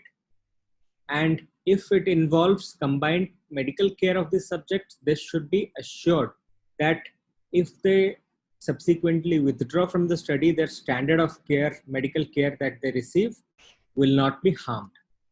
And if they're in case harmed, for example, by the intervention that they get in a clinical trial, they must be appropriately compensated. Risks and burdens are inherent in any research study, even in observational research. For example, if I'm conducting an observational research assessing the psychological impact of being in lockdown, there might be some questions in that research which, for subjects whose mental health status is borderline, it may push them to take extreme steps like deliberate self-harm. That's the reason why no research is free of risk. A simple blood sampling for a study may induce a vasovagal attack, and the subject may fall down and sustain grievous harm. So any sort of research, even if it is just observational or just involving a simple blood sample, involves inherently risks for the participants. And it is important that the risks are commensurate with the potential benefit that may be accrued to the society by participating in the research, and there should not be any significant harm that is avoidable. There are vulnerable groups and individuals, for example, pregnant ladies, for example, young children, and children of different age may have different capacity to consent. For example, a 5-year-old child cannot obviously agree to participate in a study. For such an individual, the parents will have to give consent. But a 15-year-old child in many countries will not be an adult, but can still understand the participation in the study. So in addition to parental consent, there may be required to give assent from the older child, which may not be required for a younger child. And therefore, vulnerable groups have their specific considerations, and they should be delineated separately. There is requirement for appropriate scientific rigor as well as research protocols to be established before the research is conducted, so that they can be evaluated and found to be within the norms acceptable by society. Particularly for clinical trials, clinical trial protocols must be pre-published ideally and pre-registered. Now coming to research ethics committees. The research ethics committees have been established across the world. In fact, every institution generally has its own research ethics committees.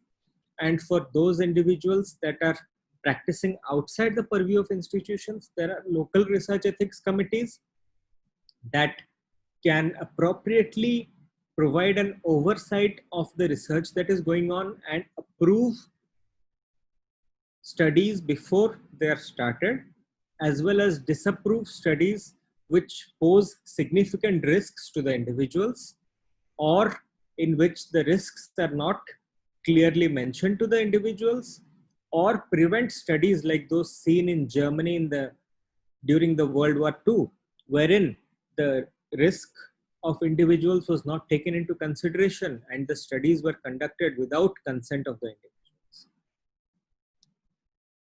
So every precaution must be taken to protect the privacy of research subjects and confidentiality of their personal information, and this must be assured by the investigators to the said research ethics committee before the study is allowed to be conducted. Informed consent. Informed consent is a very important part of research. It means that you are informing the subject that is going to participate in the study about, first, why you are conducting the study, second, why you are involving the particular subject in the study, third, are there any potential benefits for the subject or for the society at large, and fourth, you are finally seeking their consent, which should ideally and preferably be in a written form to participate in that study after understanding what is going on in the study. It is very important to differentiate informed consent from general consent. Many a times when a patient comes to the hospital, they sign a consent form saying that, yes, I agree for my information to be shared in an anonymous manner subsequently. Or they may just say that I agree to be treated by this hospital. That is a general consent. That is not informed consent. This is important for particularly retrospective studies. Authors often confuse informed consent with general consent. Patients might have provided general consent at the time they came to your hospital, at the time they came to your clinic. And okay, they have consented that their information can be used in an anonymized manner in a subsequent study. But that is not informed consent. In such a situation, the authors should say that we have retrospectively reviewed the records from the clinic files and the subjects had signed a general consent. Authors often confuse and say that in a retrospective study, the participants had provided informed consent. Informed consent is in relation to a particular study and should not be confused with general consent. And in retrospective studies, if you claim that you have sought informed consent from the subjects, then the editors and the journals are likely to view your statement suspiciously, because particularly for retrospective studies spanning decades, for some rare diseases, you might be retrospectively reviewing data for the past 20 years. In such a case, you cannot have taken consent from these individuals that was there 20 years back, and some of these individuals might not be traceable right now. So you cannot obviously have sought informed consent. If you claim that you have sought informed consent for a retrospective study, then editors might take this otherwise. So be very careful when you're stating your informed consent and whether you have taken it or not. So again, the informed consent should contain all the information that I have mentioned: why the study is being conducted, what are the potential benefits, what will be the participant doing? Will they be giving a blood sample? Will they be filling a questionnaire? Will they be asked to come on follow-up visits, etc.? And there may be participants that are not capable of providing informed consent. For example, somebody who has had a stroke may not be able to speak, may not be able to understand. In that situation, you can have a legally authorized representative who can provide this informed consent on their behalf if they do not have the ability to consent. And this also applies in special situations like children, where I had mentioned, where for older children, you might require additional assent, and for younger children, you might just require parental consent. And the physician must assure the participant of the study that their subsequent rights will not be compromised if they withdraw from the study. Use of placebo must be only when it is justifiable. And when there is a standard of care for a disease, it is not suitable to not provide the standard of care and just use a placebo for a subject. Where there is no standard of care, the use of a placebo may be justifiable. Particularly in children, the use of placebo is sometimes difficult to justify, and hence often in pediatric rheumatology, you have withdrawal studies wherein all the patients are given an intervention, and then after a period of say 3 months or so, they are randomized to be either continuing on the intervention or to withdraw from the intervention. Research registration is very important, particularly for clinical trials. Clinical trials must be pre-registered, and without pre-registration, it would be very difficult to publish a clinical trial as of today. Most journals would require evidence of trial registration. Why should trials be registered? Because otherwise, the authors or the scientists who are conducting the trial may change the objectives of the trial.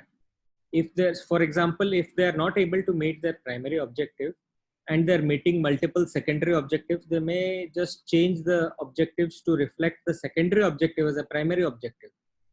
And therefore, their so-called negative trial would become a positive trial. That is not ethically acceptable. One must be transparent in research. In research, the important thing is transparency. Hence, research registration, trial registration is mandatory.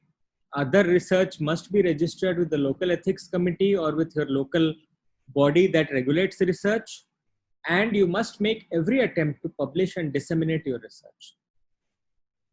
If there are unproven interventions used in clinical practice, you must seek the consent of the individual concerned and tell them clearly that this is an unproven intervention.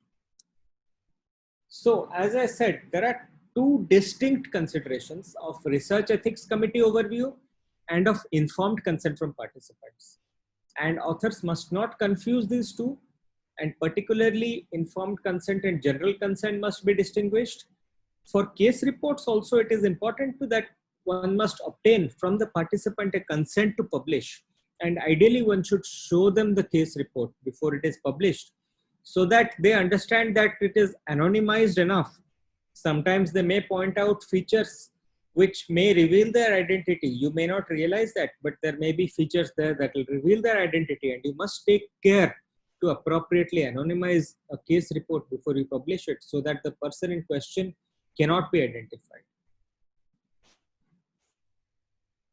So informed consent should preferably be written with special considerations for children and other vulnerable groups. The research ethics committee and overview is required for most types of studies, and there may be a provision for waiver of written informed consent as for retrospective chart review. It is preferable to obtain this rather than to state that informed consent was obtained for this retrospective review of cases over the past 20 years, which is just not practicable. The Research Ethics Committee may provide exemption from review for low-risk studies such as survey of educational practices, but it is for the Research Ethics Committee to provide this exemption. You cannot provide this exemption yourself. And since local regulations regarding informed consent and research ethics committees may widely vary, if there are deviations from the norm that is requirement for ethics committee approval, one must cite these deviations with reference to the source. Clinical trials pre-registration is mandatory. Avoid deviation from pre-listed primary and secondary objectives without good reason. And one must attempt to publish all clinical trials, even if negative. Case reports de-identify as much as possible. Written consent to publish from the patient is preferable. And in some special instances, if the patient is not contactable at all, or the patient may unfortunately have passed away, in such a situation, you can seek consent from the ethics committee so that they can certify that the information is appropriately anonymized and can be submitted for publication. As an example, I shall briefly discuss the Indian Council of Medical Research Guidelines. This is the body that guides medical research in India. And there are three types of review here: exemption from review, expedited review, and full review. Exemption from review is proposals with less than minimal risk.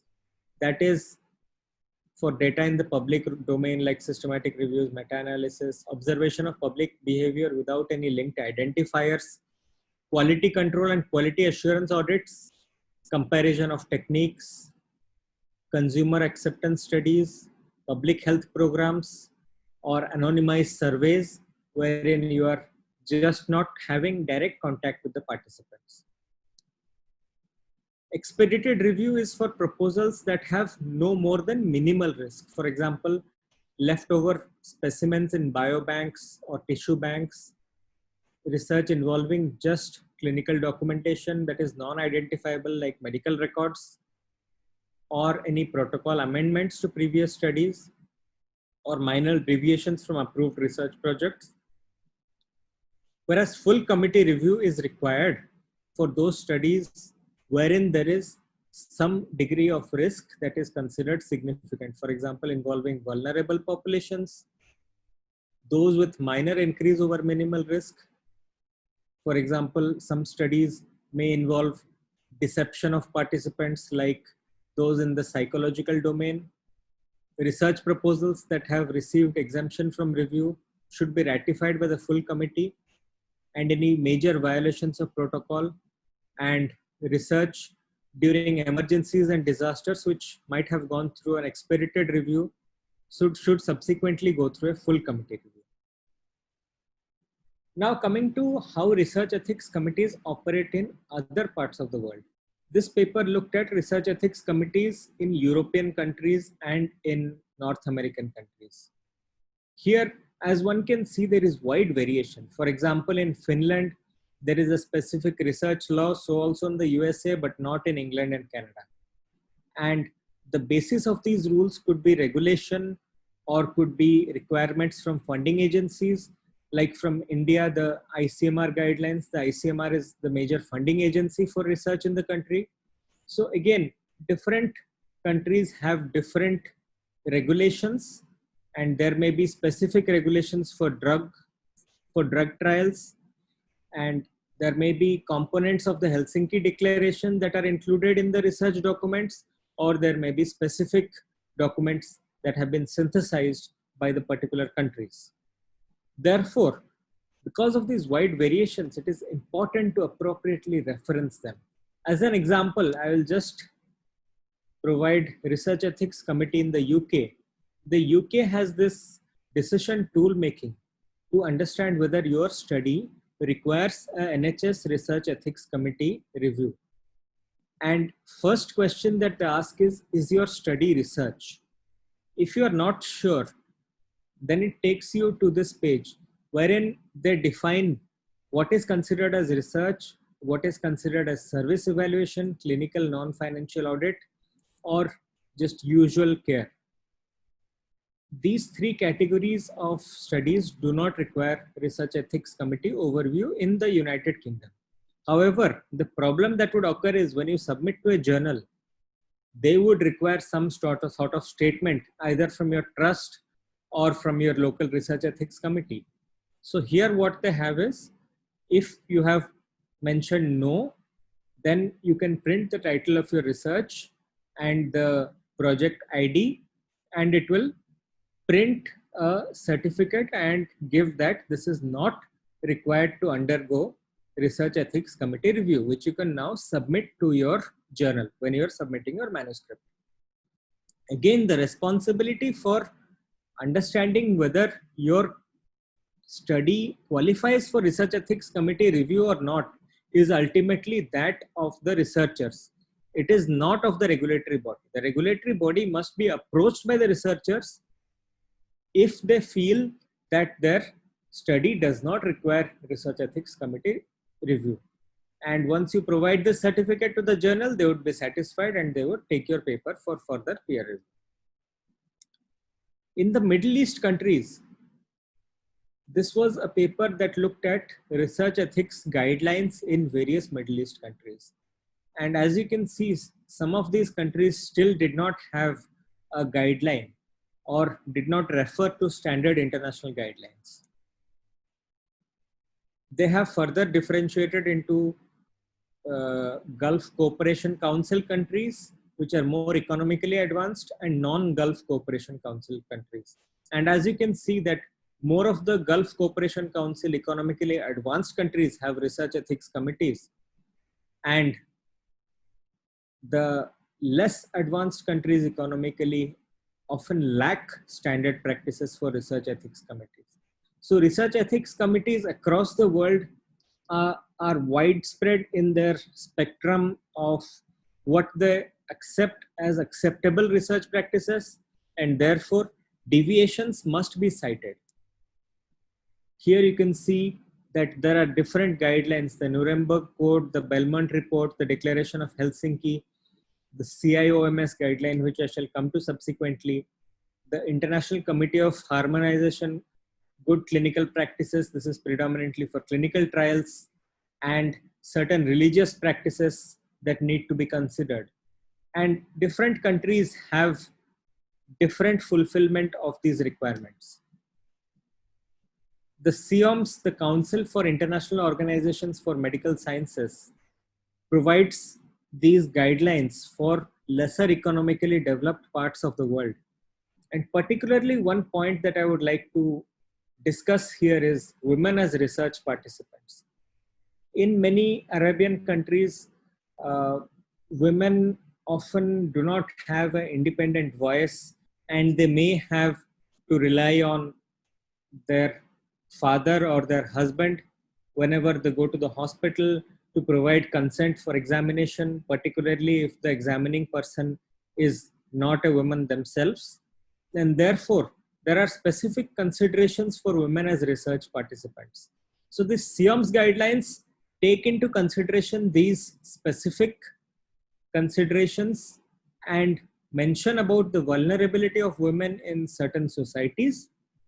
And particularly, they may be coerced to participate in research against their own will.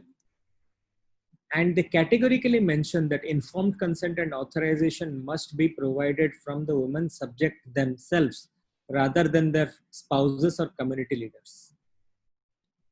And the women must have adequate time and a proper environment in which to decide to enroll. And particularly in such societies, women can be considered as vulnerable subjects. And this must be kept in mind when one reviews the ethics committee or the ethical statement from studies that are from those parts of the world. Editors might consider specifically asking whether this was taken into consideration by the ethics committee before approving the study. Women who become pregnant during research, again, there are specific considerations, and if there are any interventions going on that may adversely affect the fetus, they should be immediately discontinued. And such women also should be provided an opportunity to withdraw from the study.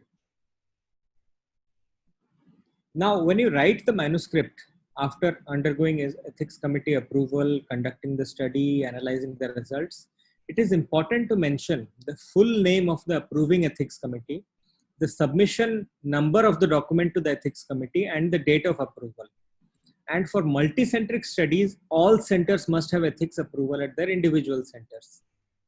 It must be clearly mentioned whether informed consent in a written form was sought from all participating subjects. In a retrospective review of records, was this waived by the ethics committee? And case report must have written consent to publish from the patient guardian or a legally acceptable representative. During the times of COVID, certain specific research considerations and considerations for the conduct of ethics committee meetings have come into view. And the Indian Council of Medical Research has published these guidelines for research ethics committee approval during COVID-19 times.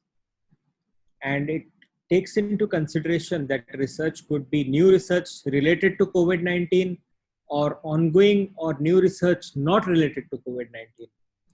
And has taken into consideration the fact that participants may be vulnerable to be coerced to participate, and this must be kept in mind during informed consent. And social distancing norms may not facilitate conventional methods of data collection, and you may require online or remote methods to conduct interviews, surveys, or questionnaires. And verification of identity of the research participant is also important, particularly when you are remotely collecting data. And ethics committees should ensure that all clinical trials related to COVID-19 are registered on an appropriate database. And research during emergencies can be reviewed through expedited review or unscheduled full review committee meetings on a case-to-case basis. And measures such as virtual or tele-web conferences should be attempted rather than face-to-face meetings. And in certain circumstances, even preliminary research procedures restricted to data or biological sample collection may be allowed to start even while the ethics committee process is underway.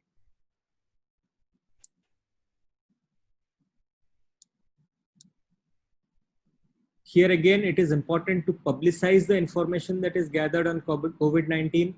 It is important to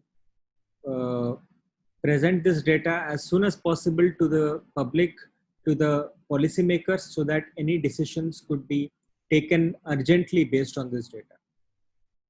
And if there is multicentric research, then one main research ethics committee could provide oversight and approve the research, rather than the requirement of multi-center ethics committees taking up and approving the protocol, as is usual during non-COVID times. And priority for ethics committee should be given to COVID-19 research. However, all research that is going on should also be prioritized, particularly those that are evaluating treatments. What happens if you have not sought an appropriate ethics committee approval? This was a review on retractions in rheumatology that are available on PubMed. And as you can see, a significant proportion of retractions are due to concerns about ethics committee approval or informed consent from the patients. Hence, one must be very careful to avoid inappropriate ethical statements or to make false claims of ethics committee approval or patient consent. Because if this is identified later on, this could lead on to a retraction of your study. And the most recent prominent example of this was the retraction of the hydroxychloroquine studies from one of the most prominent journals in the world. Here there were a lot of red flags actually. If you read the paper, this was data on 96,000 patients from 6 continents and different countries in the world, as claimed by the authors. Now, the authors have mentioned that the data collection and analysis are deemed exempt from ethics review. That is very difficult to accept. That patient data collected on 96,000 patients from 6 continents and probably more than 50 different countries, nowhere was it required to undergo ethics committee review. So probably this was an oversight from the journal and could have been picked up by the editors before this paper was even taken up for peer review. And with a more critical analysis, probably this paper would have been rejected outright. And with a study of 96,000 patients, you have 4 authors. That is again a red flag. This probably tells you that there is doubts about the veracity of this data. And subsequently, when the authors were asked to provide this data for verification by an external third party, they just said that we don't have access to the data. They should never have agreed to be authors on this paper if they didn't have access to the data. So this again just exemplifies the fact that appropriate research ethics committee overview is very important to provide a cushion to the study so that it is not subject to be doubted later on after it is published. So for editors regarding ethical aspects, they can have a checklist regarding informed consent, whether this has been sought or not, and whether such a claim is justified. It may not be justified to claim informed consent for retrospective studies, and difference between informed and general consent, consent to publish, and rarely case reports. If the patient is not contactable, ethics committee might be approached to certify that the information is anonymized. Research ethics committee approval, whether sought or not, and if in retrospective studies the authors claim informed consent, then view it with doubt. Clinical trial registration is mandatory in many countries, and it must be in line with local regulations. Regarding systematic reviews, although this is not a common area of ethics committee overview, but here also editors must attempt to ask certain ethical questions. Whether any attempt was made to pre-register the systematic review on databases like Prospero. Why is this important? To avoid redundancy in systematic reviews. The authors must critically ask if your meta-analysis and systematic review is relevant, or is it just another paper. If there are multiple other papers looking at this similar area, then it is not relevant. Extensive literature searches must be conducted to avoid bias in the selection of studies, and any financial conflicts of interest that exist must be declared transparently by the authors. So to conclude, research ethics committee approval is mandatory unless local guidelines explicitly state otherwise. Informed consent is a separate consideration from research ethics committee approval, and the statement must be separate regarding informed consent. And it is best to transparently declare both aspects before the journal asks for this and your study gets into trouble later on after publication or after acceptance. With this, I would like to conclude, and any questions are most welcome. Dear Durga, thank you very much for your support, for your regular contribution to our webinars. Your presentations are always excellent. And I have Thank a you. few questions to you. The first one, is it possible, is it ethical to get ethics approval retrospectively? Because in editorial practice, we often see manuscripts where research was conducted before getting approval from local ethic committee. What is your opinion?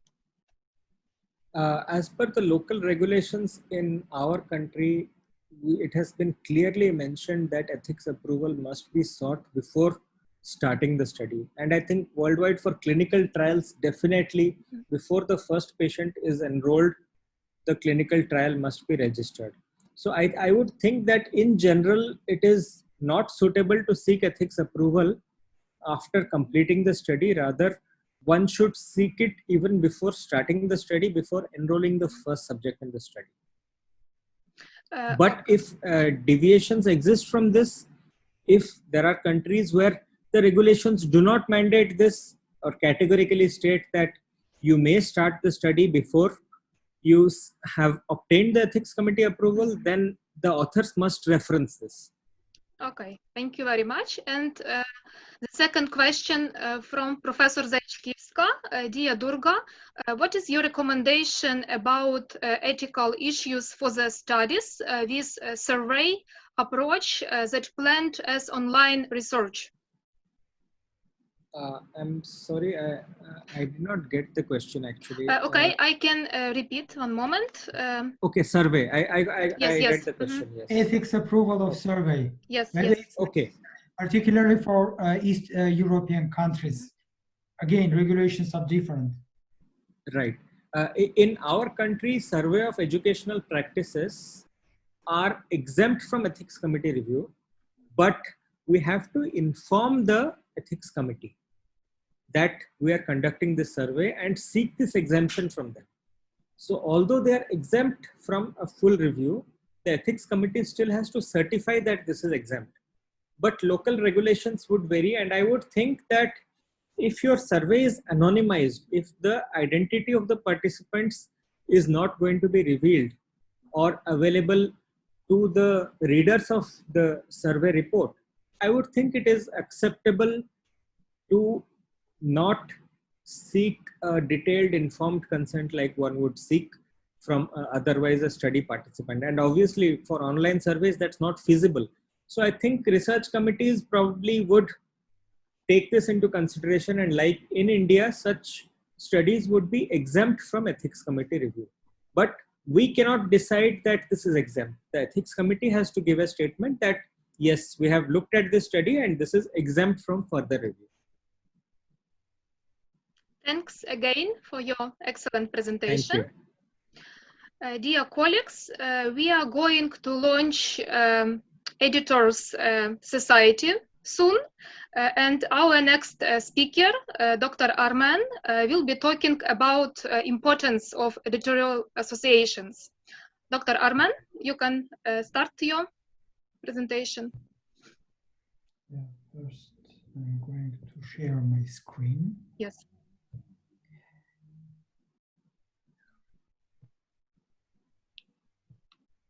You can see my screen. Yes, I can see your screen and your presentation. Before starting my final presentation, I'd like to thank Dr. Durga Misra, whose presentation on ethics committees and ethics procedures was very informative, very useful, particularly for East Europe. Durga is a well-experienced editor, section editor. He is also research integrity officer, and we often rely on his expertise. He is young but well-educated, knowledgeable, highly skilled specialist who can serve as an editor of New England Journal of Medicine, Lancet, and many other top medical journals. His advice is very useful. And when I'm in doubt in terms of ethics approval of studies, or when I scan ethics procedures in manuscripts, I often think about Durga's advice and sometimes also refer to him to benefit from his editorial and review expertise. He mentioned about waiver of ethics approval for survey studies, but there are some circumstances when full ethics review is required for survey studies, particularly when survey is dealing with sensitive issues with reproduction, sexuality, sexology, and many other sensitive issues. This type of sociological or behavioral studies on survey studies should be fully reviewed by ethics committee.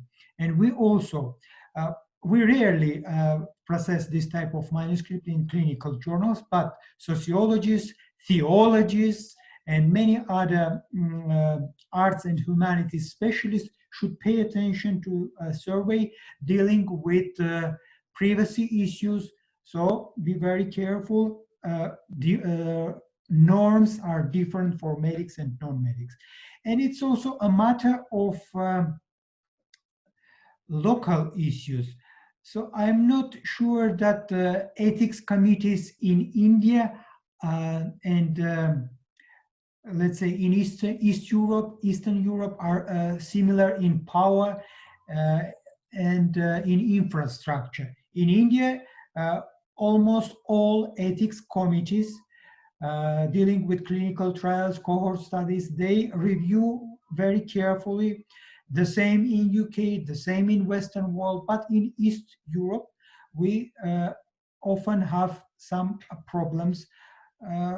Authors themselves are not well skilled in ethical research ethics, so they should be supported by local ethics committees. The same in Central Asian countries. When we process articles from these countries, we should always think about differing standards of ethics in East Europe, in Central Asia, and India, and Western world. So depending on type of study, we should be flexible, and we can, let's say, process survey study from Central Asia without any ethics approval, but if it is clinical survey study. But when it is a study on a clinical trial from Central Asia with approval of ethics committee, we should ask further questions. How the clinical trial was accepted by local ethics committee? If it is multi-center study involving several countries, several continents, we should obtain copies of ethics approvals from each of these clinical centers involved in this study. So when I'm in doubt, I always refer to experts like Dr. Durga, who is, for me, is an authority in the field of research ethics and publication ethics. So, and I am sure that his expertise also comes from his experience as an author, reviewer, and editor. We all need to learn more from experts, and for that we need to establish editorial association. How editorial associations are important? We know about some very important, hugely important associations like International Committee of Medical Journal Editors, Association for Medics, but allied specialists, biologists, veterinary medicine scientists can also rely on guidance of this association. Committee on Publication Ethics, with more than 13,000 members representing different continents. It's also hugely important association, and I would encourage all chief editors of my medical and non-medical journals to apply for membership. They process application within 6 months, and it's a very tough procedure. Council of Science Editors, it's also hugely important association, and their guidance, their white paper on research integrity is important. We may use it for our authors, for our editors, and everything is written in about research ethics, publication ethics, local ethics committees in a document of Council of Science Editors. Something new, OA-SPA, Open Access Scholarly Publishers Association. This association is important for open access journals, and even small journals can apply for membership, particularly after registration with Directory of Open Access Journals, DOAJ. Chances of acceptance by OA-SPA increase after registration with DOAJ, and I'm sure many Eastern European journals are medical and non-medical are trying to get listed by DOAJ, Director of Open Access Journals.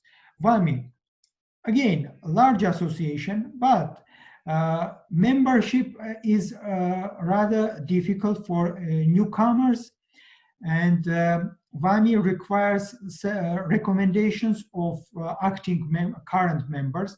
They also require certain ethics standards by journal where that candidate is acting as an editor, chief editor, or associate editor. So also important point, VAMI is a member of International Committee of Medical Journal Editors. So if you declare adherence to document of International Committee of Medical Journal Editors, you automatically adhere to principles of VAMI. Another point, most journal editors simply list logos of these associations without being members of this association. So let's say COP, Committee on Publication Ethics, always advise to avoid putting logo of this association on journal site if the journal is not member of Committee on Publication Ethics. I know that several participants today, let's say editors of Indian Journal of Rheumatology are members of Committee on Publication Ethics. I am also a member of a Committee on Publication Ethics, and I also encourage all startup journals to join committee, to apply for membership. It's a rather tedious application, difficult application process technically, because it requires a lot of to respond to a number of questions. So for veterinary specialists, membership in International Committee of Medical Veterinary Editors is important, but it's more important also to read their guidelines and adhere to a RIVE standard in research reporting. And final association of importance is Association of Earth Science Editors, American-based association for geologists, for experts in seismology. So it's a rather small association for editors with specific interests. We have also a number of regional associations or associations of local importance. Let's say I know about a number of medical journal editors, or Association of Polish Science Editors or Polish Medical Editors. Maria Maszlinska is a president of that small association with from Poland, with around 50 members, about 50 members. So you are also in a process of launching your own association, regional association or local association with regional aims. And I hope that it will act as a advocate of your supporter of your interests and supporter of numerous journals applying to Scopus, to Web of Science, and other bibliographic databases. So why we need membership in editorial association? We need to learn more from their experience. Because all editorial associations produce guidelines, and these guidelines are enforced by journal editors, and these journal editors upgrade and update their instructions for authors. And for upgrading as instructions for authors, they always refer to top journals in their field of interest. I personally was involved in updating several instructions for authors, and I refer to this specific example, Biochemia Medica journal with the impact factor, with the Medline indexing, PubMed Central Archiving. 2 years ago, I was asked to review instructions for authors, and I specifically pointed to several questions, to several points, updated information about ORCID IDs, about visibility of authors, and encouraged to endorse Sarajevo Declaration on Integrity and Visibility of Scholarly Publications. Nowadays, almost more than 100 journals listed on Open Science in Ukraine platform are adhering to these important declaration, and you will see that how this declaration is important. Editorial associations always consider priority of articles. Let's say for all general medical journals, there are certain types of articles of high priority. Let's say clinical trials, cohort studies, particularly large cohort studies, case series are important, and these type of articles should be main article types.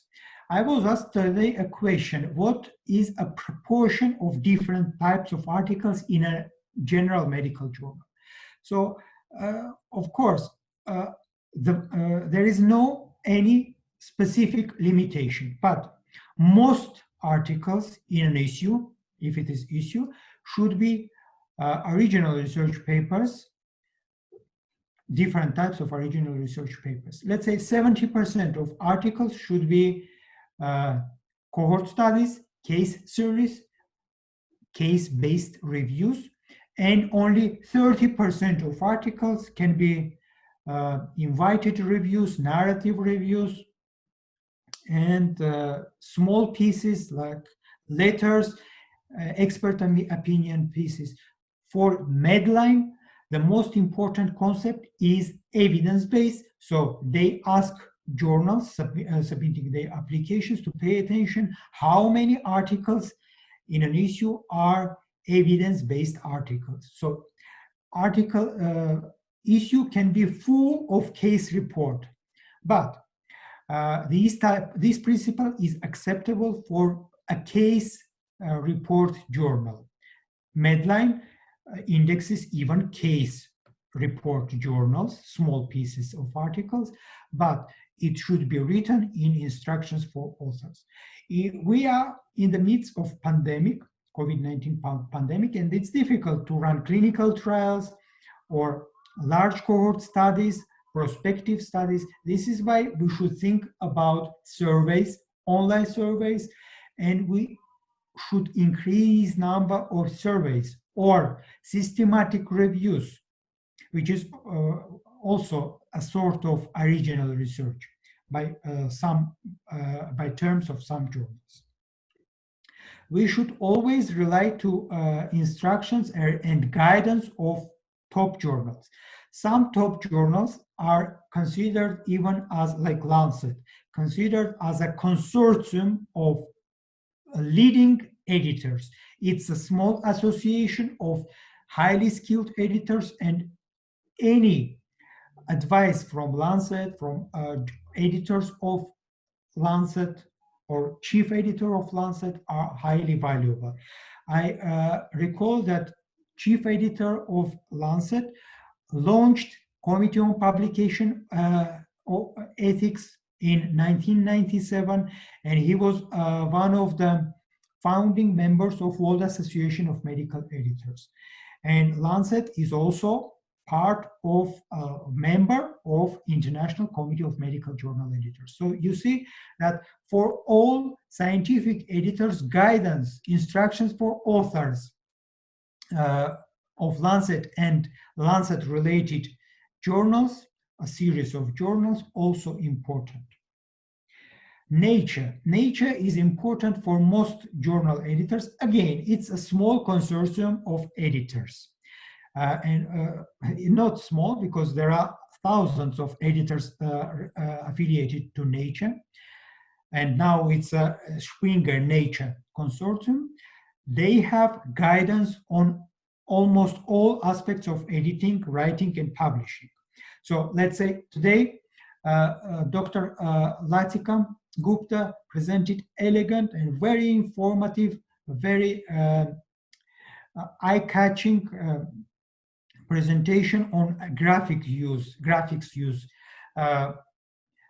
use of photographs for journal articles. I know that Eastern European scientists, authors often have problems with quality of graphical materials, quality and ethical use of photographs. So Latika's presentations was useful, and it was partly based on guidance from Nature platform. And I am sure that all Eastern European journals adhering to principles of graphics editing by Nature, they can also satisfy criteria of PubMed Central. For PubMed Central, it's important to have English journals with proper use of graphics, with high resolution, quality of figures and images. So today we also have participant ultrasonography specialist who is thinking how to publish good quality articles. Even a series of images can be published as a research article. These type of articles are also important. So find out whether you have high quality images of your patients, and think how to comment all these images and process and submit to a journal publishing video articles, image articles in rheumatology, dermatology, urology. These type of articles are valuable and accepted. So now about International Committee of Medical Journal Editors. All medical journals, almost 100%, declare that they adhere to their guidelines, annually revised guidelines. So they should, new journals can also submit their statement on this association platform, and you can see that only a handful of local journals from your country are now officially declaring adherence to International Committee of Medical Journal Editors. So try to encourage all your journal editors to read guidelines of International Committee of Medical Journal Editors and submit their application. It's not application, it's just statement that they adhere to their recommendations. Now, about editorial guidance is important for journals struggling with peer review. The main principle coming from Global Editorial Association is to have external peer review for all submissions, even for editorial articles. So if you have an editorial from your editorial board member, send it to external peer reviewers, at least 2 external peer reviewers. And always declare submission, acceptance, and online publication, if it is online only journal. Reviewer responsibilities also come from Committee on Publication Ethics guidelines, and these guidelines are important for authors turned to be reviewers. They should be confidential. They should not benefit from manuscript that they review. They should be honest and evidence-based, courteous, always treat authors as equals, and should not use too personal comments towards manuscripts and authors of these manuscripts. WAMI has extensive guidance on peer review, and I also always update my knowledge on peer review by going to policy documentation of World Association of Medical Journal Editors.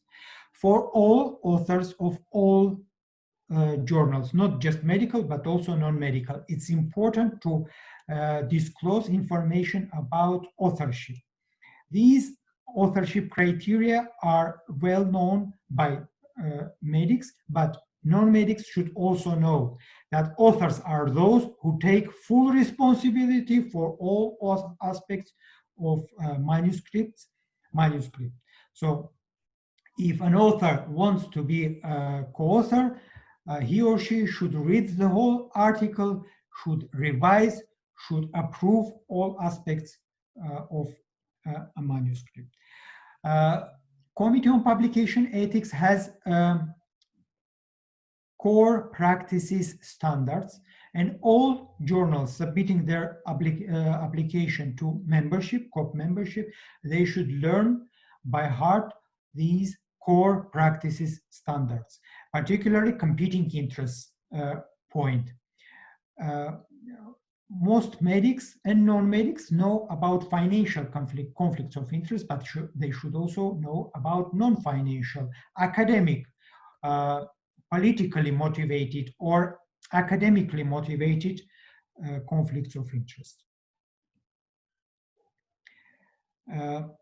How chief editor and members of editorial board can publish in their own journal? They can, but they should not be involved in peer review process. Someone from editorial board or associate editors should take full responsibility for peer review and editorial decision making.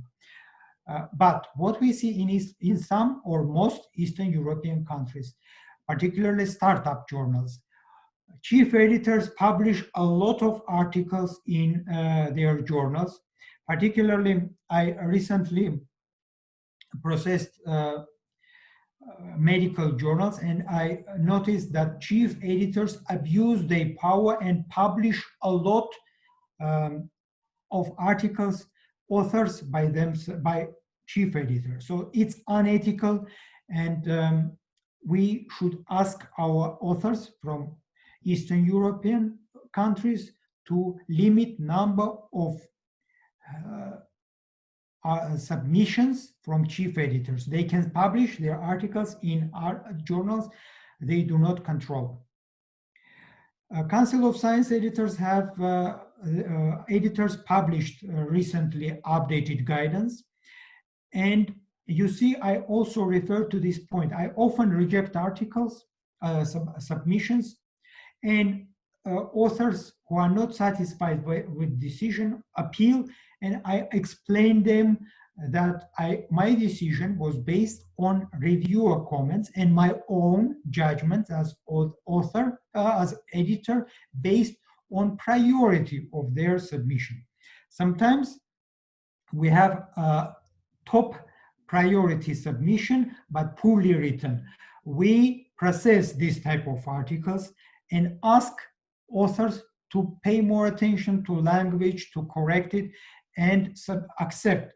But when we see low priority item, small item, redundant review, even well written, well edited, we can reject outright. And of course, in my mind, I always keep guidance from Council of Science Editors. So their guidelines is important for all Eastern European scientists and editors. Nature Group and Springer Nature recently publicized 2 years ago. They publicized guidance on non-financial conflicts of interest, and there are many non-financial conflicts of interest. This is why we nowadays always ask medical specialists submitting their articles to declare not just affiliation or sponsorship from pharmaceutical industry, but also other potential non-financial conflicts of interest. And always, I am well aware of all editorial documents related to conflicts of interest from Global Association, and I encourage you as authors, reviewers, and editors also familiarize with editorial documents of Council of International Committee of Medical Journal Editors, WAMI, COP, and Council of Science Editors. We're also aware of flow charts or algorithms of Committee on Publication of COP on plagiarism detection and prevention. Now, about Open Access Scholarly Publishers Association. Again, I encourage all Eastern European open access journals to apply to these to membership of this association, and before that, apply to DOAJ, then learn about principles, best practice in scholarly publishers. One of the main documents, principles of open access publishing, which is based on delegating all copyrights to authors, allowing them and readers to freely and generously distribute published contents. So if editors adhere to their standards, guidance, they can be members of this highly prestigious open access scholarly publishers association.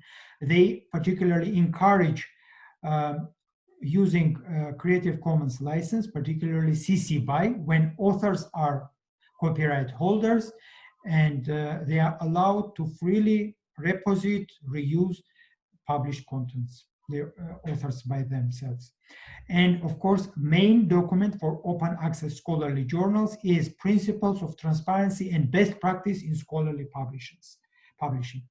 It's based on peer review standards, uniqueness of title of journal, disclosure of relations to funding body, and many other. I encourage you to read the whole document and try to enforce it in your editing practice. Authors who are trying to target journals should know about Think, Check, and Submit initiative, which is supported by COP, DOAJ, and many other organizations. So the principle is to think why authors want to publish in a specific journal, whether it's good journal, ethical journal with wide visibility, good indexing and relevance of indexing to their field of interest. Check indexing status. Some journals, let's say in Eastern Europe, there are many journals with past indexing by Medline, but now their indexing is continued. So check whether indexing status by Medline, Scopus, and Web of Science is still in place. And submission is usually via platforms or reliable email accounts. So this type of submission is important for transparency. Now, about DORA declaration. I know that Eastern European scientists are obsessed with impact factors, and they think that impact factor journals are top journals in the world. No.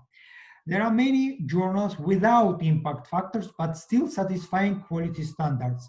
In that case, we should pay attention to alternative metrics, to a number of downloads, and editors should count number of downloads of individual articles, should pay more attention to alternative metrics, social media comments, and how all these comments are tracked and counted. Altmetrics.com is a reliable platform for counting alternative metrics. Editors and authors should know about American Psychological Association Style Guide, and this is important for startup journals, for journals with difficulties of formatting references. So my advice is to always check and validate references of submissions and try to tag these references with digital object identifiers to increase visibility of references and to somehow adhere to principles of reference formatting by American Psychological Association. So there are different types of reference formatting. I was asked several times how to format. So for medical journals, National Library of Medicine standards, which is partly based on our American Psychological Association, American Medical Association standards or style guides, and Chicago style guides acceptable for Council of Science Editors. These formatting, reference formatting are acceptable. For arts and humanities specialists, Council of Science Editors standard or Chicago guidelines for style guiding is important.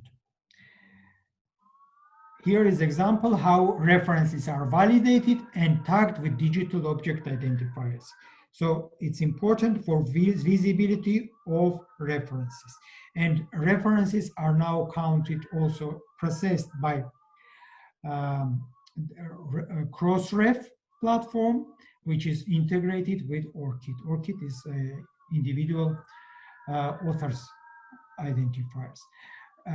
All editors encourage to pay attention to retractions. Today, Professor Durga paid attention to retractions due to violations of local ethics committee regulations. So this type of violation is a subject for retraction. So startup journals should adhere to guidelines of these association, Committee on Publication Ethics. How to apply? Easy. Technically, it's difficult, but it's easy because we now know how there is a platform and there are some eligibility criteria. Chief editors representing journal may submit their application, and these application will be processed on behalf of journal or on behalf of publisher. So easier to submit an application on behalf of an individual journal. WAMI membership is also important, but for that you should be again responsible editor, chief editor, or managing editor, and you should also collect recommendations of current members, and your journal should also adhere to ethical principles of numerous editorial associations. Few words about predatory publishing. Predatory journals do not adhere to any editorial standards, to any ethical standards, and they are not members of Committee on Publication Ethics. At the moment, it's one of the criteria to distinguish between ethical and predatory or non-predatory journals. So if a journal is a member of Directory of Open Access or registered by DOAJ, we can also tell that this journal is ethical. So listing by DOAJ is also important for startup open access journals. Many open access journals endorsed Sarajevo Declaration on Integrity and Visibility of Scholarly Journals. So pay attention whether these points are included in your instructions for authors. Some of these points overlap with points of Open Access Scholarly Publishers Association. Number 9 point refers to quality of websites. So websites of journals should be informative, transparent about management of their institutions, funding bodies. Let's say we have many Eastern European journals funded by universities, and they have chairpersons or chancellors of universities are chairpersons, heads of editorial boards. We all know that chancellors are busy administrators and their function in journals are limited. So we may highlight their function as advisory function, guidance about priorities, subject priorities or article priorities, but chancellors or chairpersons of editorial boards never interfere with internal or in-house work of chief editors and managing editors. So chief editor should be informed about editorial independence. So editors or chief editors act independently of funding body or founding body policies. Editorial independence. I also encourage all scientists, all scientific editors or science editors, editors dealing with graphics, with copy editing to join Council of Science Editors, which is US-based association.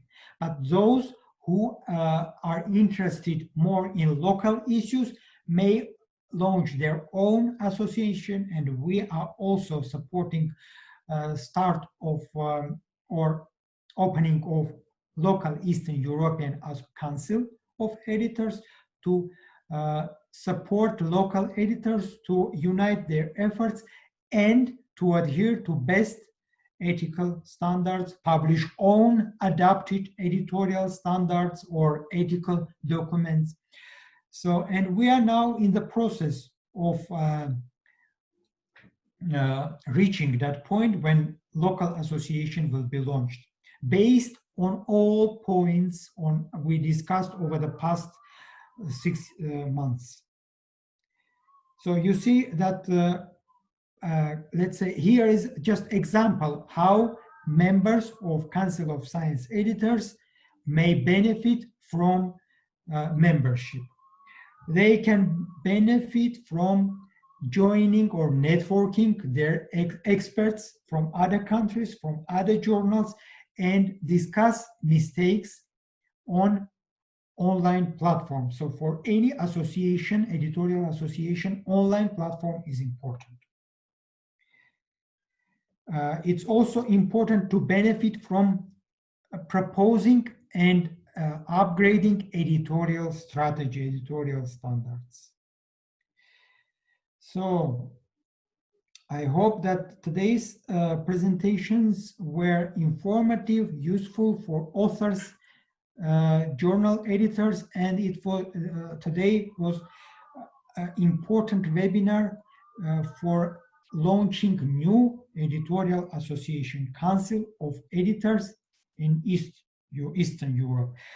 We were fortunate today to have members from Poland, from Bialystok, members from Bulgaria, particularly Varna and Sofia.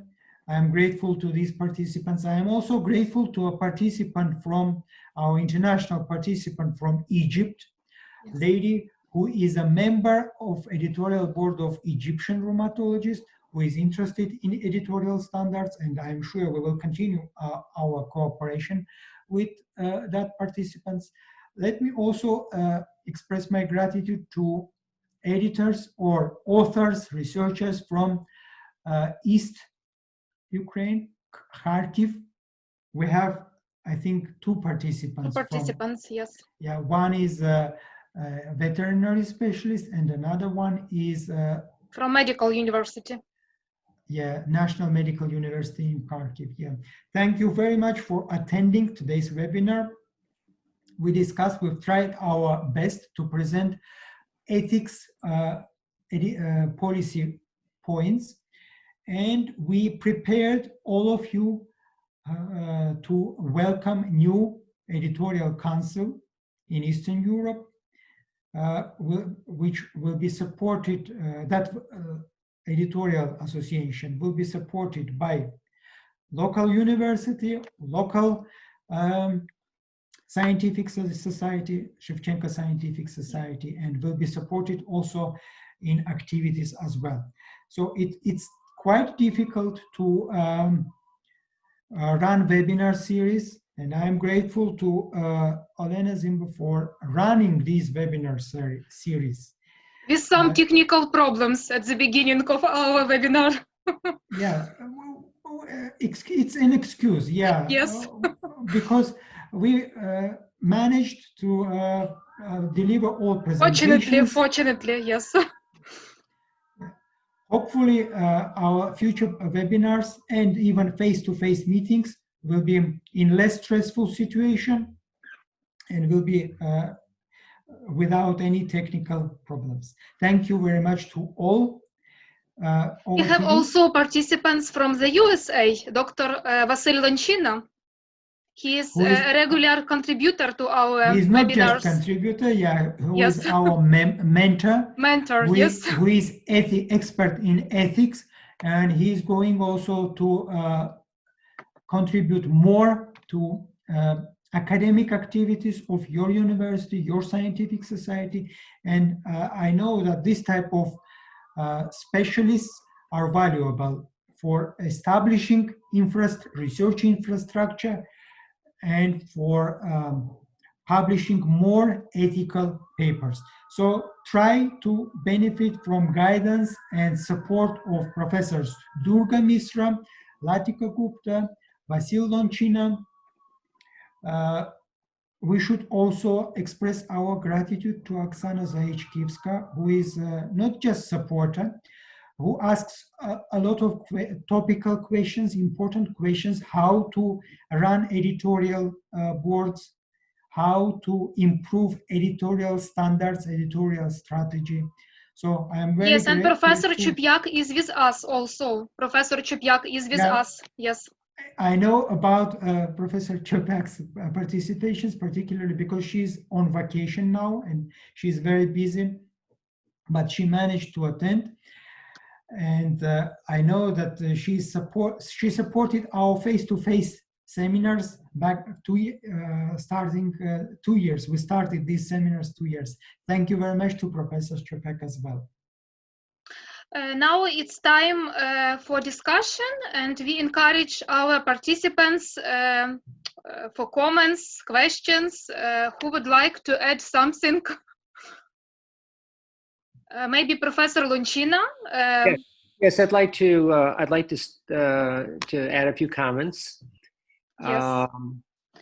So thank you again very much for really an excellent morning here in the United States. These presentations are high quality and so much information that we really need to go over and over this information to embed it in our brains. And act on them. Professor Lonchina, can you start your video? Because we cannot. Oh, great. Okay, thank you. Good. Yeah, thank you. So just to comment a little bit about research ethics. I am not sure fully of the ethics committee makeup in Ukraine. And speaking with a different number of people that have some knowledge about this, my impression is that a lot of these committees that may be at universities and hospitals are simply, they're pretty perfunctory. In other words, they just put a stamp on it and say, go ahead, do it, without really delving into the subject matter as has been expressed by Durga, as far as, you know, all the elements that are necessary for a research committee to approve a research project for a number of very good reasons. Number one is protection of the patient. Number two is informed consent. Number three is safety. And number four, the reporting of adverse events and what is the mechanism by which these adverse events may be recognized in time, and therefore the research project has to be terminated or changed. And this is something that the country, I think, for the Ministry of Health and other ministries, they have to establish this as a template by which all the universities and all the hospitals have to set up these commissions. As here in the States and UK and Europe, you know, when you have ethics committee, there are certain guidelines and requirements. I mean, in the United States, we have requirements. We can't do a research project without this, and every university that wants to do any research must abide by this. And there are regulatory bodies that check on these ethics committee. They come and they scrutinize. Have they kept up? Are they doing this by the book? And they can get fined and they can lose their accreditation for research if they do not perform according to what the committees are supposed to do. And I fear that Ukraine still has not reached this. And that is something that we certainly have to work on. And I must say, at the Ukrainian Catholic University in Lviv, there is a group of exciting young physicians at the School of Bioethics that are working on this. They're working on what is an IRB, you know, what constitutes the committee members, what are they supposed to do, what's the IRB approval, informed consent, et cetera, et cetera. And this is a start. This is a very good start. And also, I'd like to advertise now for the members of this seminar that the Ukrainian Catholic University in Lviv has partnered with Loyola University in Chicago. They have obtained what's known as a Fogarty grant, which is a multi-year, it's five-year grant, which will allow a certain number of students from Ukraine to compete and enter this program, which is an online education in research ethics. So you have the ability to get a master's or a PhD in research ethics. And this is what, you know, we need such experts in Ukraine. And so therefore, you know, let the various editors that are present today think about something like this. I mean, it's a very big time commitment, but you have to, I mean, these are the people that need to know about research ethics and help Ukraine to build on a solid foundation, so that when, you know, we hear research is coming out of Ukraine, we know that it is good research and not Soviet style. You know, I mean, the vaccine from Russia is an example of Soviet style research. I mean, there's no transparency, there's no peer review. You know, so how can you say, yes, indeed, they have a vaccine against COVID? So this is very important. And I you know, just go on the website for Ukrainian Catholic University, the School of Bioethics, and look under Fogarty grant for the program for research ethics, and encourage either the editors or someone that you know that's close that has a that would be good in this to get this education, get a master's degree, and learn what is, you know, research ethics, and then apply it. I mean, most importantly is to apply it here in Ukraine, and that will, of course, elevate research in Ukraine, and then our journals will be better because the research coming into it will be top notch.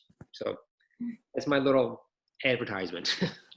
But thank you again. I mean, Olena, you've done a wonderful job to put this together. I know Oksana Zaychkiewicz is involved, and Professor Chupiak, and you know, you've done a fantastic job in this whole series of lectures. I mean, they're just phenomenal. So congratulations, and keep up the good work. And Armin and the various lecturers, thank you so much for your participation, because you bring high quality to the seminar series. Vasil, thank you very much for your comment, positive comment, and for advertising Catholic University program, ethics program. I'm sure Journal of Medical Sciences will respond to that application, and they will delegate someone or others, many participants from that journal, because this is Medical Sciences is a leading flagship journal in Eastern Europe, and they also are leading in terms of ethical publishing. So they also need young or junior researchers applying to ethical programs, particularly in US, to learn more from leading scientists like you, like in Chicago. And I am sure that program will be well attended by journal editors. But we also think about association, council of our science editors, which will also produce ethics guidance on particularly on research and publication ethics. And today's presentation by Durga covered some of important points. He mentioned about general and written specific informed consent from patients. I'm sure that point was something new for most local authors, because if they local journals also publish everything without even asking ethical approval. They simply trust their authors, but sometimes also it's necessary to verify whether ethics committee was specific about ethics approval. Durga's lecture was also very useful for journals like Medical Sciences in terms of updating and upgrading instructions for authors. And we should ask Professor Durga to formulate his principles in an opinion piece, to pay attention, to provide some tips how journals and how journal editors should rely on local ethics committees documents, what they should ask from authors. All submissions to local journals should have statement about ethics approval or ethics waiver for all types of articles, even for surveys. I'm involved in a survey with Indian fellows, and they obtain always a waiver from the local ethics committee, which is something bizarre for, let's say, in England. In England, again, for medical surveys or internet-based surveys, it's not mandatory, whereas in India, it's mandatory. So we should learn more from our experts. Today, we had world-leading experts in ethics. Professor Vasil Lonchina, he's #1 ethics specialist in ethics, and Professor Durga Misra, who is journal editor and young junior specialist, but he's well accepted in Britain, in many other countries, in Mediterranean countries, and he is a research integrity officer who also involved me in several journals as research integrity officer.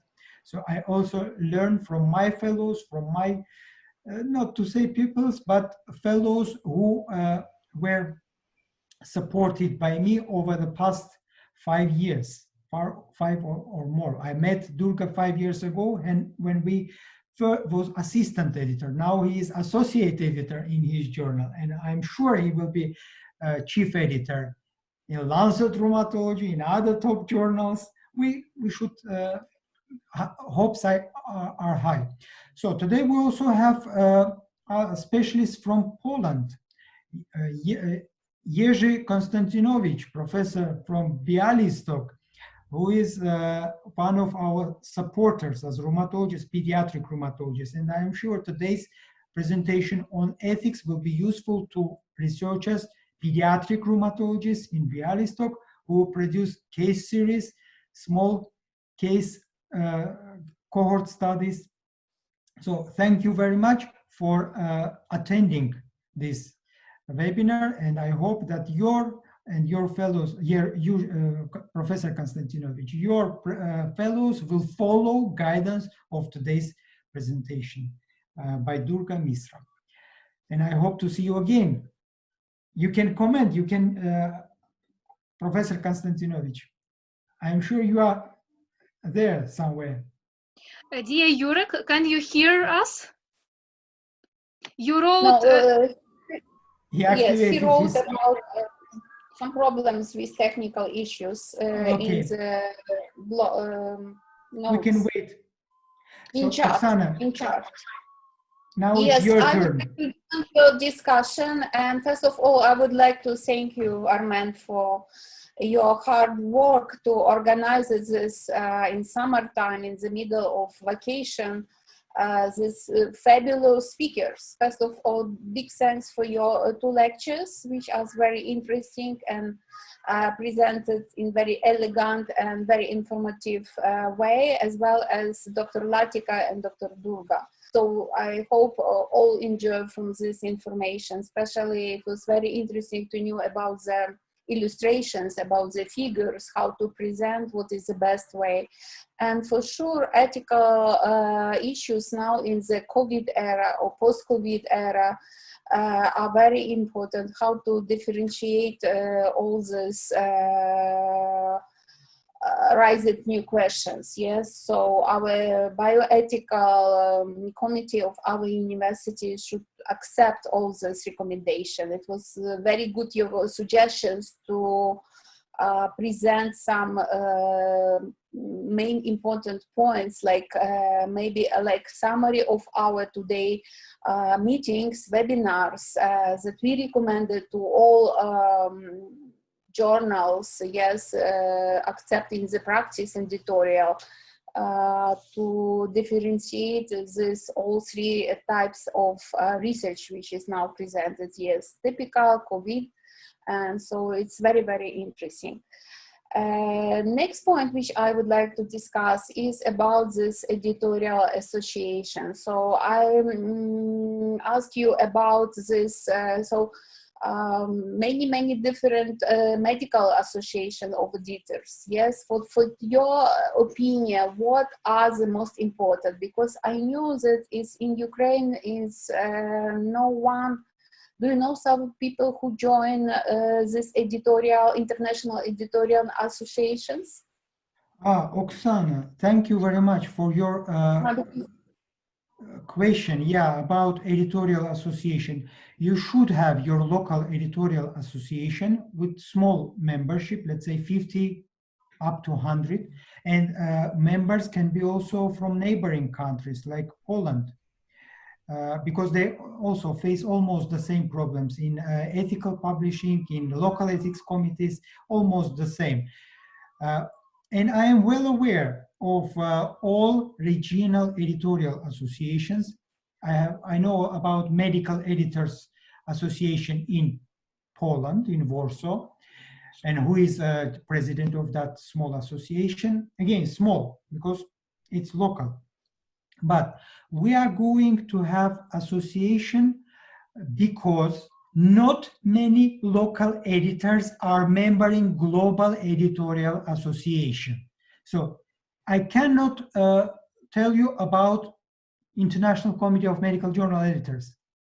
There are no any local members membering International Committee of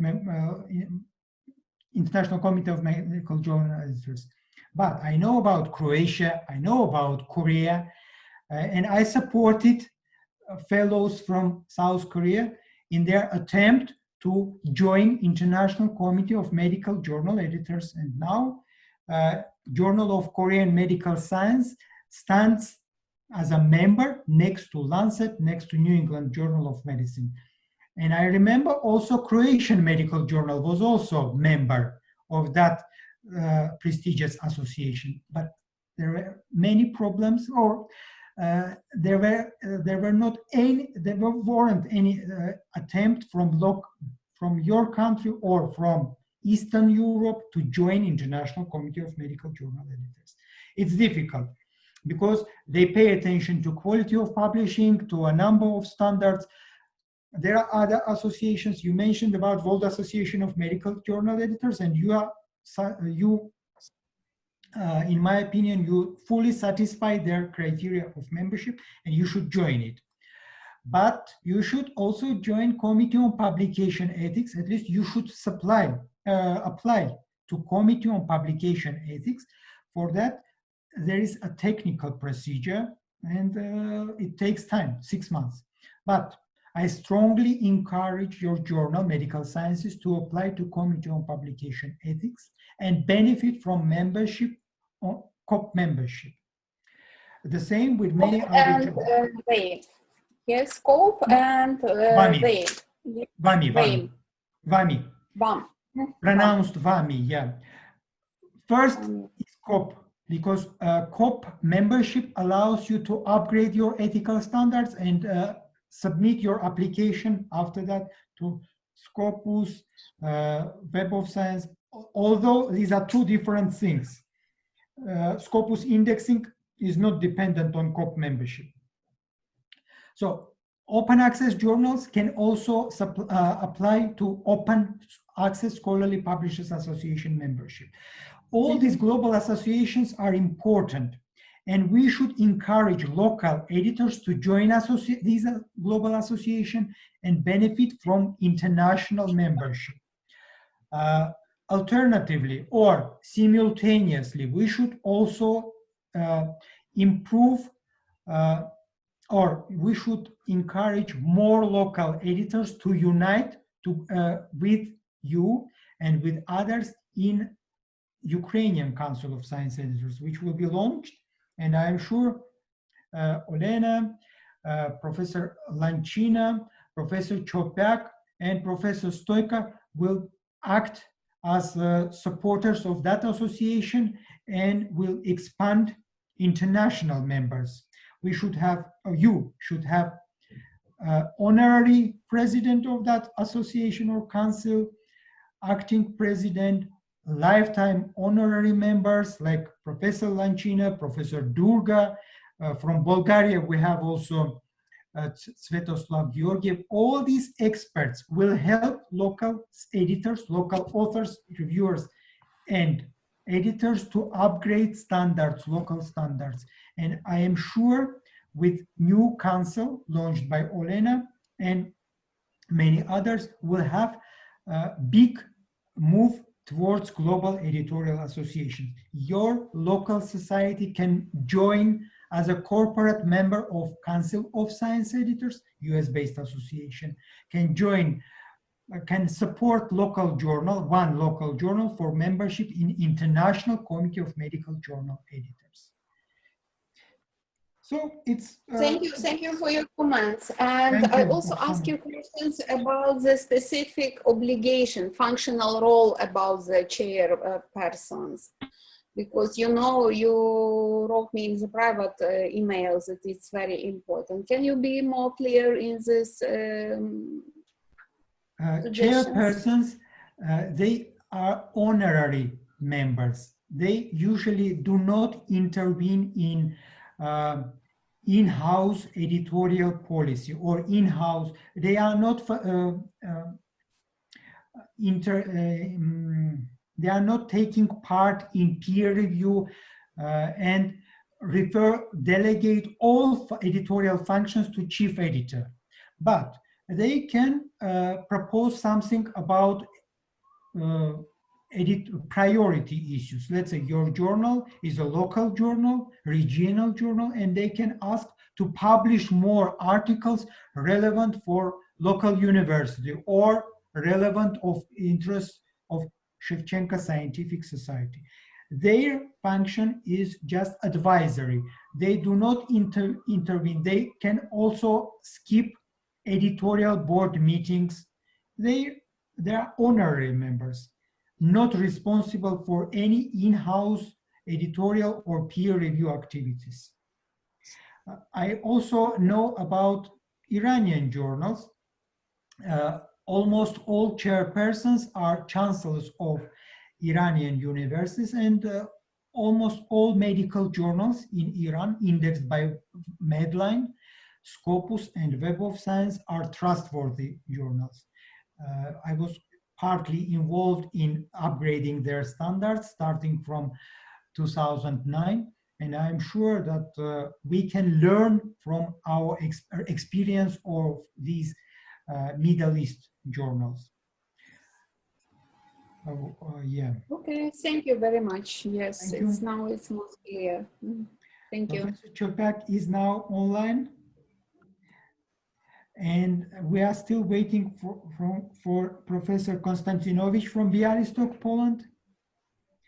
We also have one representative from Białystok. It's good to have Polish editors. They are our supporters. Olena, we should encourage more Polish editors, authors Yes. to attend these webinars and to join Editorial Council, local Of course. editorial council, as honorary members, as lifetime members, because I know that there are many skilled editors who can share their experience. So we should be flexible in terms of membership. We should have different types of membership. And I know you developed a drafted statute Yes. of that new association, along with Bogdana Doskaluk from Ivano-Frankivsk. So Yes, we are going to finish, to complete this process during a few days, and I will send email to you with this statute. Yes. okay, thank you. So one important point for today's webinar was to draft guidance about ethics, research, primarily research ethics, to guide editors how to process manuscripts with and without local ethics committee approvals. And I know that local ethics committees in Eastern Europe, in Central Asia, have the same problems. These ethics committees are still in the beginning of the process of establishing. So opinion pieces, editorial guidance from Professor Durga. He is very active author. He is writing a lot and helping us a lot, but I'm sure he will write editing ethics opinion piece for all our team to have something solid editorial document, and we will submit that ethics paper to one of the regional journals to have visibility, indexed, Medline, Scopus, Web of Science Index journal.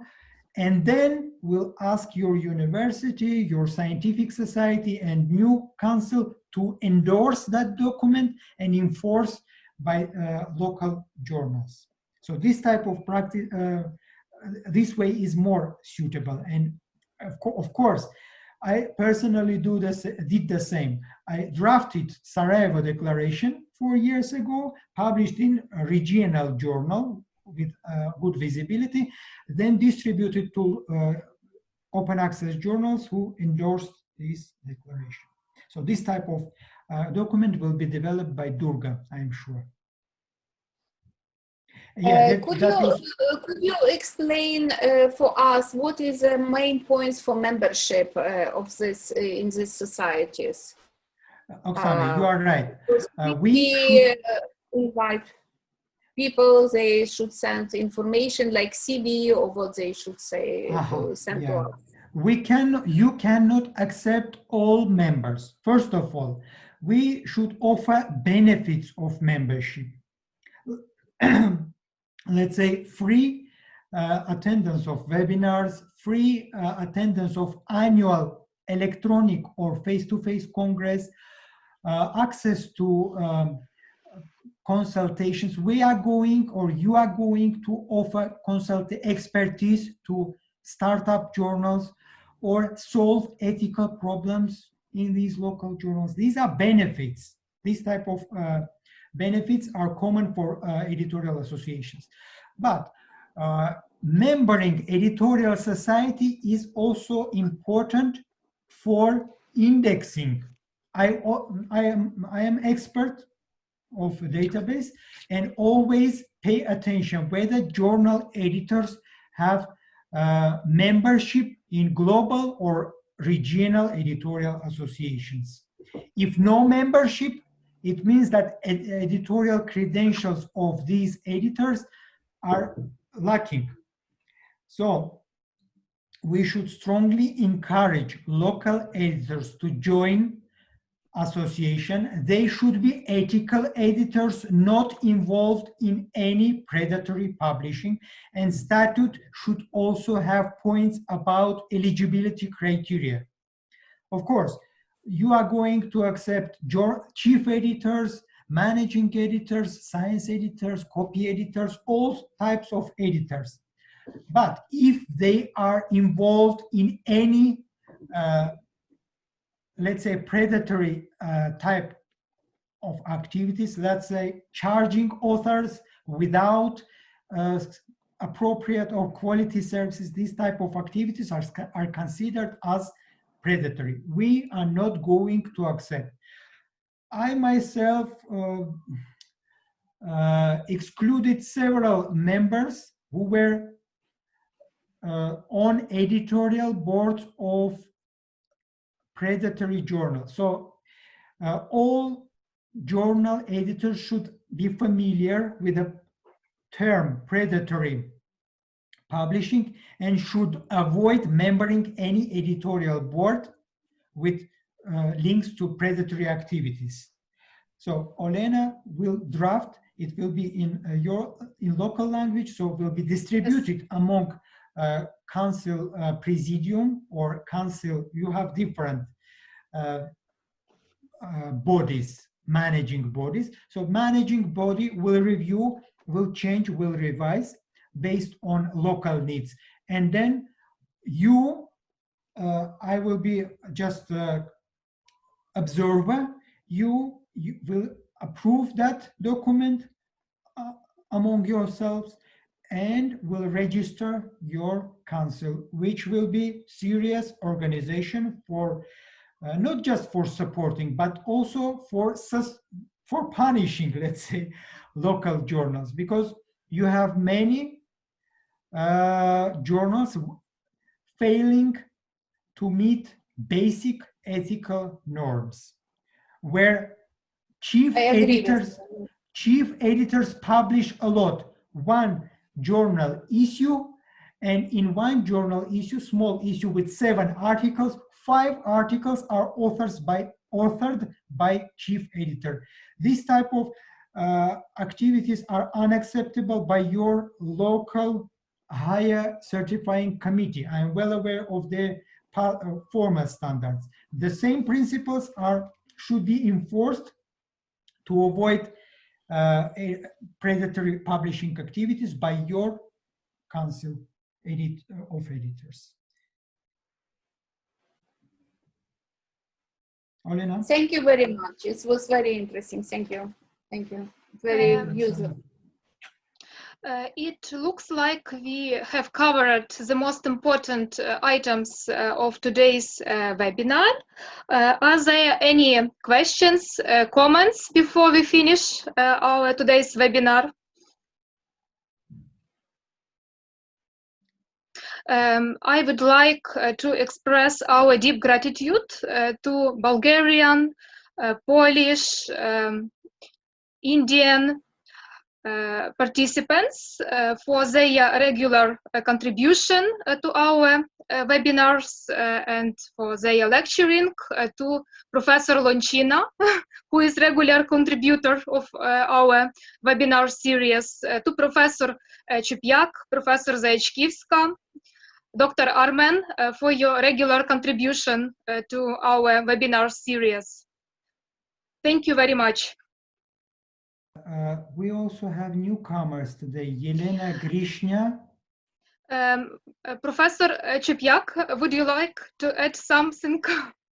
Thank you very much. Very interesting your webinars. Thank you. Thank you very much. Thank you for your support. We should all should know that Professor Chupyak started this webinar series face-to-face meetings two years ago, and it's because of her support we are still continuing with these webinars.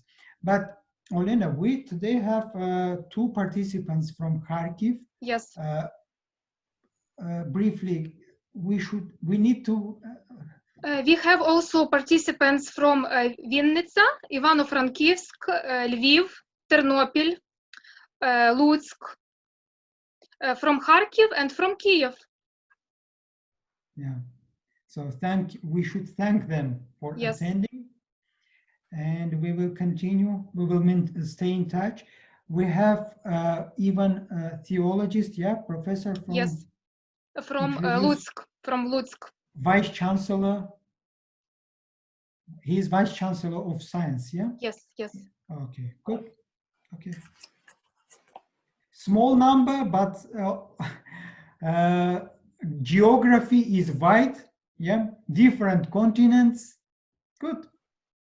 Different countries. Okay.